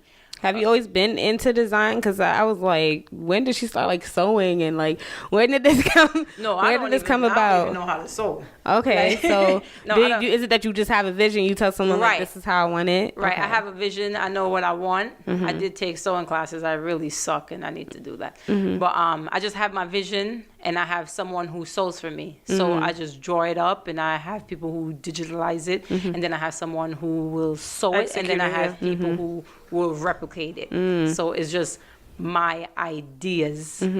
But as far as creating it from scratch, that's not my thing. Yeah, because I mean, one thing I could say about your stuff, and which why I know is going to be a successful brand, is very well put together. Like the quality of her stuff, from the jackets. Like we went, our homegirl Fee, we were out with Fee one day, and she had on one of the jackets from her. And this guy saw the jacket, and he's like, "Yo, I need this jacket. Like, I'll buy it off of you right now." Like legit, in the store, in the place, just bought it off of her, because that's like, it's so eye catching. You know, it's like you said. I feel like it's stuff that we've never seen. It speaks to the culture, and it's very, very, very well put together, quality stuff. Those jackets, I will say, I feel like those really resonate with a lot of people. I've gotten that from so many different people. And when I did them, I didn't do a lot of them. I just wanted to see, sometimes you just put things out there and you want to see how people take to it. So it was just like one of those things that I put out there. So it's something that I really would duplicate. But then, you put things out there and people will say, like, especially when you're doing things for the culture. Because I feel like when we talk about our culture is kind of a special culture as well, because you have people who will say, yeah, that's hot, hot, hot, or whatever, but then they will not buy it. Yeah. You will go out and you will buy Balenciaga. You buy Adidas. You don't even fucking know who make Adidas. You will buy Adidas tracksuit for $260. And I just gave you something better than Adidas. I gave you Adidas, and I gave you 2 outfits in one. And I'm charging you, let's say, $130. Right? I'm not even charging you nothing crazy. You can go out and spend $260 on a pair of Yeezys. I got them on my fucking feet right now. I paid probably $400 off retail for them, but you won't buy what I have. Why? You understand? So even there's other people who have clothing lines that do things similar to me or whatever, and even if I don't necessarily like the shit that you put out, I buy it just because I'm putting money in your pocket, and then you're gonna do something greater. You understand? It's just a fucking sweatsuit. Like I will wear it anywhere. You understand? It doesn't have to be anything grand, but you're doing something and you're grinding, and I see that, and I will just support it off the strength. If my friend put out something, that shit could have no fucking value to me. Yeah. But because you're my friend, I'm going to buy it. Yeah. Like that's just how I feel. That's how support works. Yeah, that's how support works. It's supposed to work. So how do you do it, right, in terms of like marketing and stuff? Like I know a lot of questions I have with my designer friends is in terms of pricing, because that's kind of what you were touching on. So do you feel like you're gonna keep your prices at like something that makes it more of a luxury type of brand, as opposed to feeding the masses and giving it something like a boutique type of feel where it's like cheaper, more affordable? That's why I say I have different lanes, right? So I have different lanes. I have things that I'm not going to produce 100, 200 off. Those are more like luxury items or whatever, like unique items. Because certain things you don't want to see 100 people in. Yeah. Yeah. It just don't work like that. It's oversaturated. Right. And then I have the things like the tracksuit that I made, which I feel like at $130, that's for everybody. Right. You know what I mean? That's not a ridiculous price for a track top and a track bottom. Yeah. So I think like these, they're not going to be more than $40. I find the balance between, and it's not cheap making this shit. Like the amount of money and the amount of work just to go in to make one sample, you would not even imagine. So to sell it for $130, I don't have Adidas money. Like Adidas have a factory, they could probably make one sweatsuit for literally $5, and they're gonna sell it to you for $260. That's a fact. The profit multiplies a lot. As a small business, you don't have the luxury of doing that. The risk is greater. The risk is greater. It's gonna cost you, and I'm not gonna run up the price. Like if I tell you that shit is $400 for a tracksuit, you're gonna look at me like. But if I was doing Adidas numbers, or if I wanted to make Adidas profit, that's what I'm going to have to tell you. So the profit has nothing to do with it, because right now I'm not in the game for profit. You know, it's just, you're just in the game to make a name for yourself. Visibility. Right. Where you can cut your costs so that you can sell for even cheaper and probably make some profit or whatever. So I'm not here trying to make money. I'm not making no fucking money. You understand? At the end of the day, it's not about making money. If it's something that you like, you're going to do it. You're going to see how people take to it. And then, you know, once you get out there, then you can, like you said, make it for everybody where everybody can afford it. But then you're going to learn how to cut your costs because you have so many more supporters that's willing to support you. But at this point in the game, it's hard to get supporters, you know what I mean? Really is. Like, and so in terms of like time management then, like not even just time management in terms of like how long you've been doing it, like in terms of how long it takes you to produce a product, how do you feel like the turnover affects your profit? It takes, I'm not gonna lie, it takes a long time because of the process that comes into it. And not just the process, it's about financing it. When you're financing your business from your pocket, you're making an investment in yourself. So all of your earnings or all of your extra money, you're putting that into your business. So you know, some people don't have the luxury of an investment, like an investor, like that's going to give you if somebody threw me 20 stacks, then I can do something like this. Exactly. But when it comes to, okay, now I'm thinking about my next project, I got to save this money, and then I got to do this. It's going to take me some time. I got to plan ahead and things of that nature. So it takes a lot of time and a lot of work, and I don't think people necessarily see that. And that's where, you know, like the people don't understand, like when people have black businesses, they need to support it because we're not, no offense to the white man, but we're not the white man. Like we don't have generational wealth. Like daddy ain't gonna give you 100,000 to start your business and you can just fly it off the floor. If I go down the shop and I see the black man has a juice shop and the white man got a juice shop, where I'm gonna go? I'm gonna go the juice might be $10 at the black man juice shop, and over here you're gonna get it for $5 because he got the means to buy the fruits by the bulk, so he can sell them for $5. The black man over here buying 10 fruits at a time, he got to sell his juice for $10. But why not help him get to this $5 level? You know what I mean? Yeah. Some people just don't understand. And people talk about all that.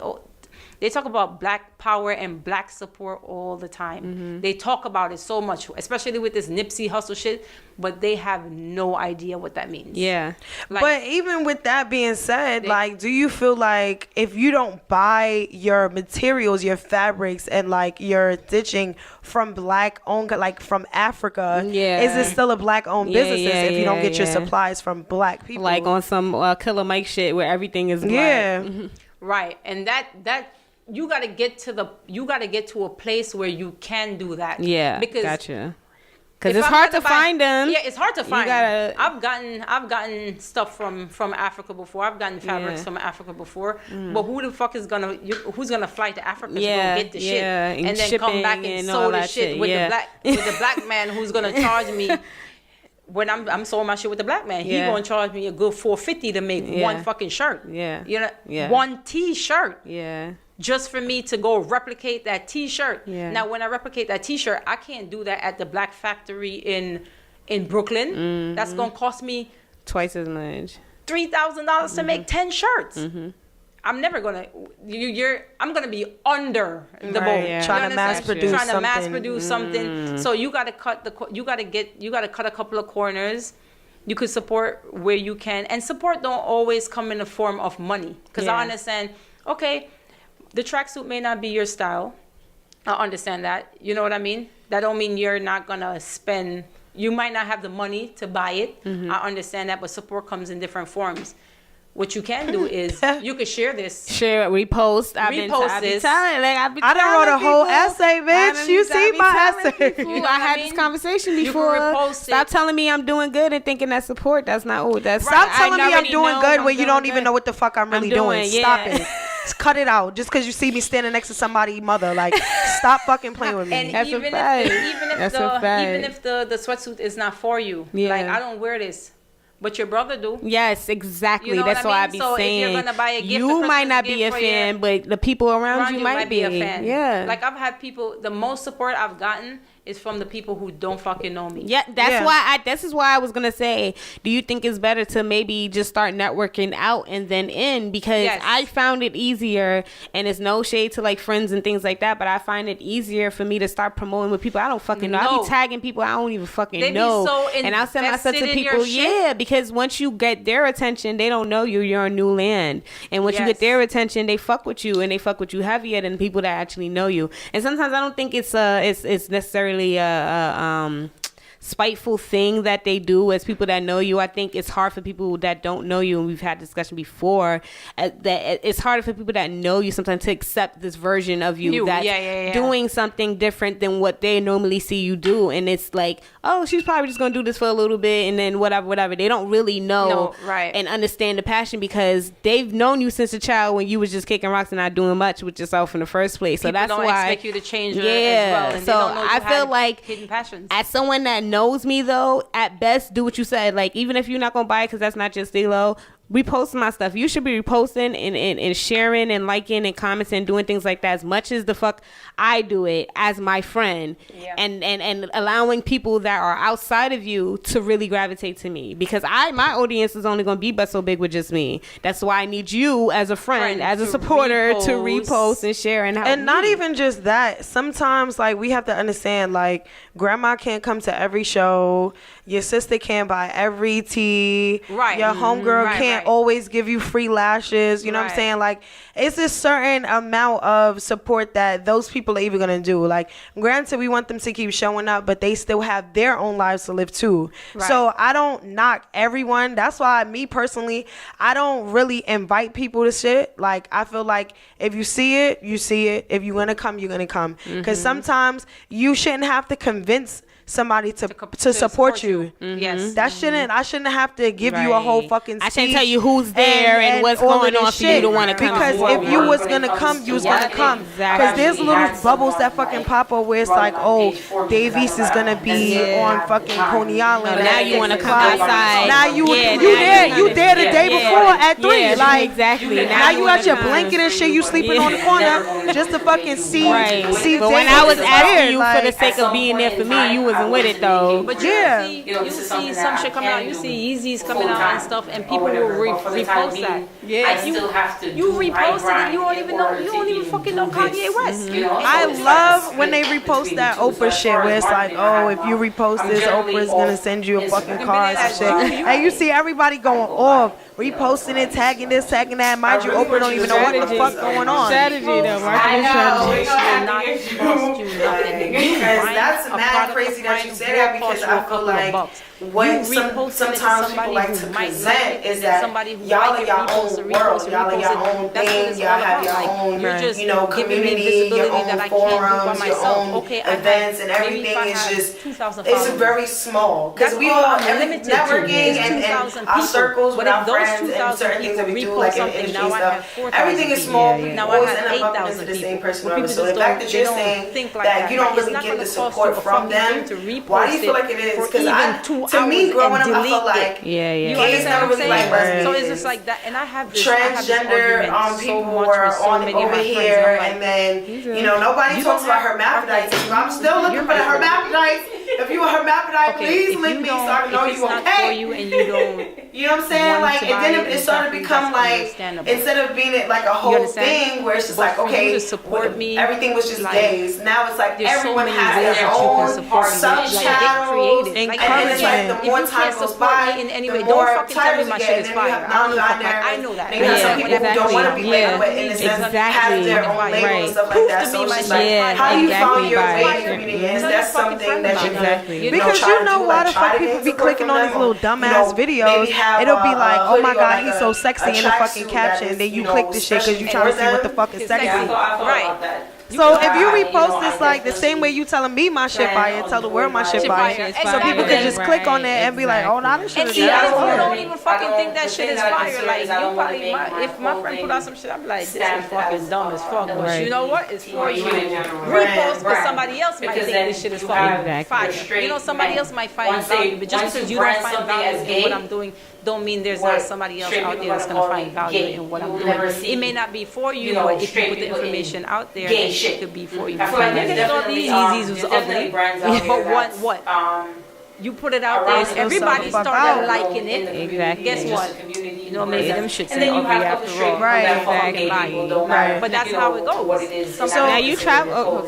You travel a lot though. So where do you feel like you get a lot of your most support from people that are in these places that you've been? I've thought about that as far as 100 times. Yeah. Something that I'm. Do you feel like you've been receiving more support in the places outside of like the states and in other countries and things like that more than your hometown? Things in like a small circle, because now I'm depending on the LGBT when I travel, community to support that. And from what I've seen so far, wear my brand all the time. Like I wear a bag and stuff, and you know people. So it's a little bit crazy. I feel like maybe, and sometimes I feel like maybe if I didn't brand my clothes sometimes, like then I'm the only black person. Maybe so me wearing a black hat is like, and you know, white people, they're looking at me like, what are you saying? Because and that's limiting why I wear it. So I don't think it's like they will think I'm limiting. I'm not traveling. When I travel, so I'm separating. I don't mean to cut you off, but I'm like, because I leisure. So do you feel like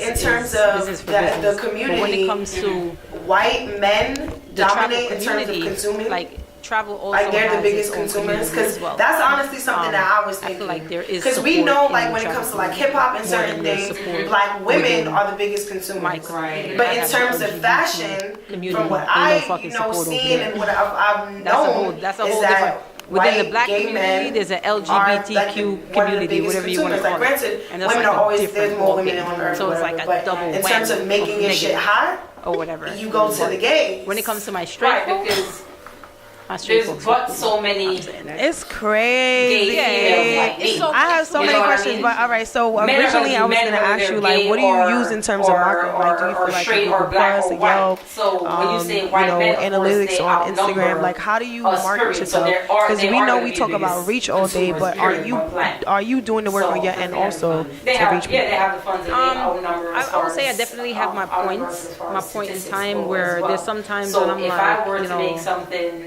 I do reach the moments where I'm like, fuck it. Like, you do get discouraged at times. Because am I bugging? Like, do you feel like once a white gay man gives a brand a stamp of approval, now it's like more work when it comes to marketing? I've actually had someone. I'm gonna say somebody say I don't know page for me because I know that I don't necessarily have the time.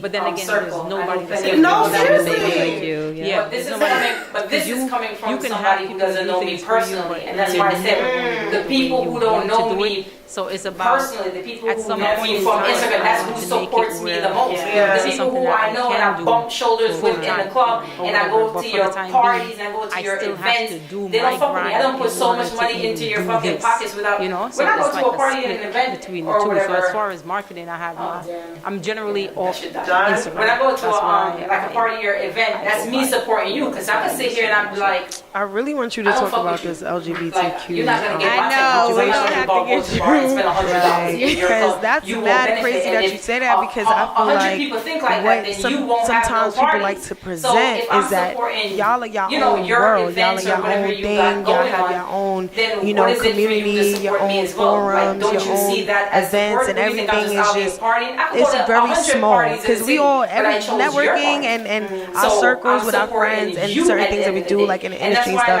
everything is small, but you always end up bumping into the same person or whatever. So the fact that you're saying that you don't really get the support from them, Why do you feel like it is? Because to me, growing up, I feel like gays never really liked lesbians.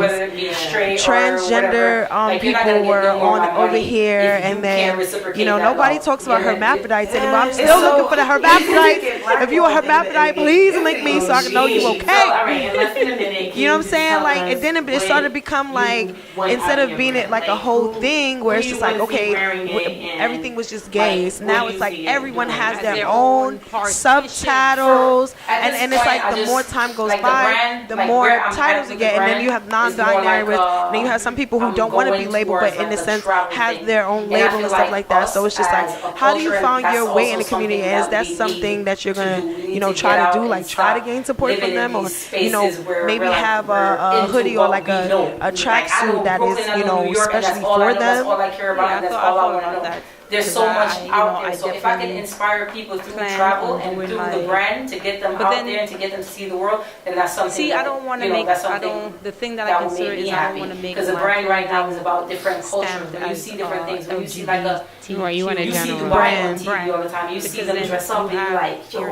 that is fly. They look like money. You know what I mean? That's just an inspiration. Like, okay, I'm gonna make you some shit that's gonna fit in with your culture. You go to Dubai and you rock that shit over there. You know what I mean? If it's gay shit. When it comes to like black and it comes to the culture, like I don't like around the if I'm black, I can wear it on my shirt, I can wear it on my hat. People gonna look at you like, and then you have a couple of straight people that fuck with gay people. Don't matter, most of the questions that I get is like, what does that mean? Their clothing. Yeah, because they don't know what it means. Right. Of course, I'm gonna do something for it, just because that's part of who I am. Limited edition pride tracksuit. No, seriously, I've thought about that. Right. It's not necessarily a race thing when I say black. It's not about like a skin tone. It's just about the culture. Period. Everything that black. Then again, right, and black, when people think black, they think it's scary to do negative things. So it's not about negative things, small circles. Now I'm depending on the LGBT community to support that. And from what I've seen so far,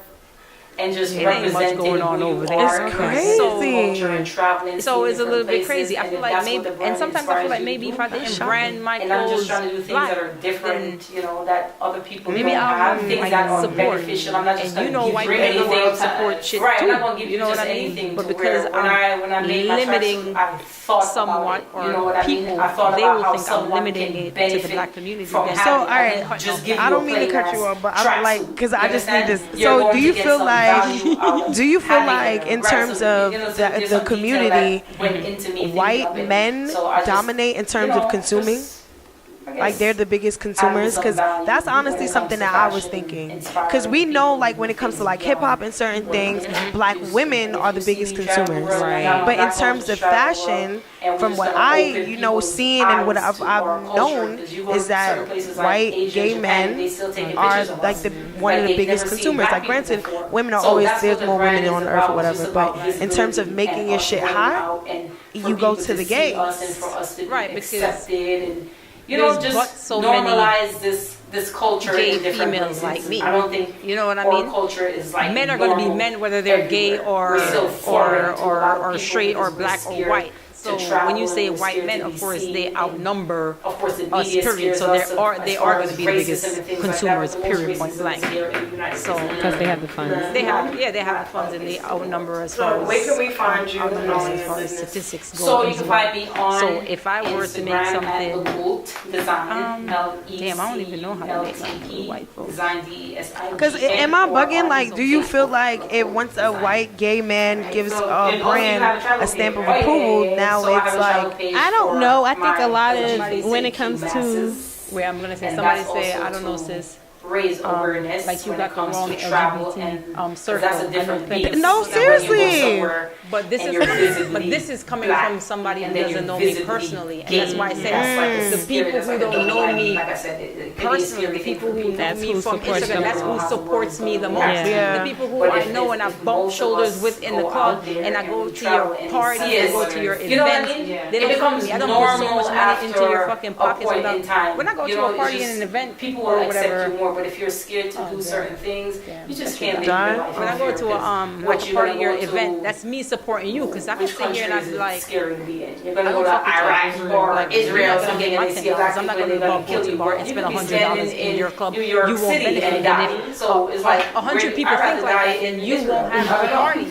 So if I'm supporting, your events or whatever you got going on, then what is it for you to support me as well? Like, don't you see that as support? Or you think I'm just out here partying? I could go to 100 parties in the city, but I chose your party. So I'm supporting you at the end of the day, and that's why I don't even go to fucking gay shit no more. Like I'm over it, because I'm not. To Brooklyn, you're bringing Brooklyn to the culture. You know, you support me at the end of the day, whether it be gay, whether you're straight or whatever. Like, you're not gonna get no more of my money if you can't reciprocate that love. It's so easy to get blackballed in the gay community. Oh, gee. So, all right, in less than a minute, can you just tell us what you want out of your brand? Like, who do you want to see wearing it, and like, what do you see it doing for you? Who got me? I just like the brand, like where I'm at with the brand is more like I'm going towards like the travel thing, and I feel like us as a culture, and that's also something that we need to do. We need to get out and stop living in these spaces where we're into what we know. Like, I know Brooklyn, I know New York, and that's all I know. That's all I care about, and that's all I want to know. There's so much out there. So if I can inspire people through travel and through the brand to get them out there, to get them to see the world, and that's something that that's something that would make me happy. Because the brand right now is about different culture. When you see different things, when you see like you see Dubai on TV all the time. You see them dress up and Looking like money. They look like money. You know what I mean? That's just inspiration. Like, okay, I'm gonna make you some shit that's gonna fit in with your culture. You go to Dubai and you rock that shit over there. You know what I mean? Okay, start coming at 3 o'clock. When it comes to line up at 3 o'clock because it gets crazy fast. It's downtown Brooklyn in St. Francis College. The security is mad fucking annoying, so make sure you have your IDs out. Most of the questions are like, Please, what does that mean? and make sure you donate. I think it's 40% off. But if we the only people that call people black. And if I had white on my hat, you're not gonna look at it as like a race thing. Now I'm wearing white. It's not necessarily a race thing when I say black. It's not about like a skin tone. It's just about the culture, period. You know, everything that making a statement. Right. And black, when people think black, they think dark, they negative, think negative things. So it's not about negative things, it's about putting positive things out there around the word and things of that nature. So it's not about, it's just about getting out there and just representing who you are and representing the culture and traveling, seeing different places. And if that's what the brand inspires you to do, and I'm just trying to do things that are different, you know, that other people don't have, things that are beneficial. I'm not just going to give you bringing anything. The world to us. Right. I'm not going to give you just anything to wear. When I made my tracksuit, I thought about it. You know what I mean? I thought about how someone can benefit from having it. I didn't just give you a plain ass tracksuit. You understand? You're going to get some value out of having it. Right. You know, so there's some detail that went into me thinking of it. So I just, you know, I guess adding some value when it comes to fashion and inspiring people to do things beyond what they're used to. And if you see me travel the world and I got my black on, just travel the world, and we're just going to open people's eyes to our culture, because you go to certain places like Asia and Japan and they still taking pictures of us like they've never seen black people before. So that's what the brand is about. It's just about visibility and us going out and for people to see us and for us to be accepted and, you know, just normalize this culture in different places. I don't think our culture is like normal everywhere. We're still foreign to a lot of people because we're scared to travel and we're scared to be seen. And of course the media scares us as far as racism and things like that. But the most racism is here in the United States of America, not other places in the world. So where can we find you and all of your goodness? So you can find me on Instagram at Culte Design, LECULTE Design, DESIGN, or on Facebook, Culte Design. All right. So, and also you have a travel page, right? Oh yeah. So I have a travel page for my LGBTQ masses, and that's also to raise awareness when it comes to travel, and because that's a different beast. When you go somewhere and you're visibly black and then you're visibly gay. That's like that's like a double whammy. Like I said, it could be a scary thing for people because you never know how the world is going to react to you. But if most of us go out there and we travel and they see us, test the waters, you know what I mean? Yeah, it becomes normal after a point in time. It's just people will accept you more. But if you're scared to do certain things, you just can't live your life in fear, because you're gonna go to, which country is it scary to be in? You're gonna go to Iraq, like Israel or something, and they see a black people and they're gonna kill you. Well, you could be standing in New York City and die. So it's like, I'd rather die in Israel. I don't know. I don't want to die in New York City. What's the name of that page? So the name of the page is Same Sex Quad Travel. Okay. Same Sex Quad, QUAD Travel. And then I also have my personal page, which is Chino _ Caesar of Rome. ROAM. All right. So first off, again, like, I love what you're doing. I feel like you're bringing the culture to Brooklyn, and you're bringing Brooklyn to the culture. You're taking what you've learned from everywhere, from all these countries, and you're bringing that home to us, and you're taking a part of us everywhere you go. So that's dope. Just know that what you're doing is that's dope. Make sure you guys follow us at lethal _ Lipz with a Z _ podcast. And yes, Jonathan, I will leave all the information down below. He's been talking shit this whole time, so you got some beef right here. But so this is Jonathan too. But make sure you guys follow us. Follow me at urban _ classic with a Q, and follow Miss Silva. Oh, I'm sorry. I heard beef and I lost my. You can follow me, King Sylvie, KINGSLVY. I have my art exhibition coming up June 9th. It's in Harlem at Raw Space from 3 p.m. to 8 p.m. The theme this year is Sex Sells. It is the Sylv Nasty edition of My Heart and Soul. Nasty. So come naked, leave happy. And make sure you guys pull up June 8th to First Semester's pop-up shop. You already know we collab with Follow the Culture, and it's going to be lit. Lipz is going to be in the June building. 1st. And June 1st, Bowling for Peace at St. Francis. Yes. It starts at 3 o'clock, or does it start at 4 o'clock? 3 o'clock, I think. Okay. Well, start coming at 3 o'clock. Y'all niggas. Yeah, line up at 3 o'clock because it gets crazy Niggas be late, fast. that's why. It's downtown Brooklyn at St. Francis College in the gym. The security is mad fucking annoying, so make sure you have your IDs out. Yes. Please, for the life. And make sure you donate. I think tickets are 40% off. And he's selling jerseys, all of that good stuff. So follow H2O. O with the O, like the actual O, like Oreos. And H2O basketball on the gram. Yes. All right, guys. Tune in next week. Later.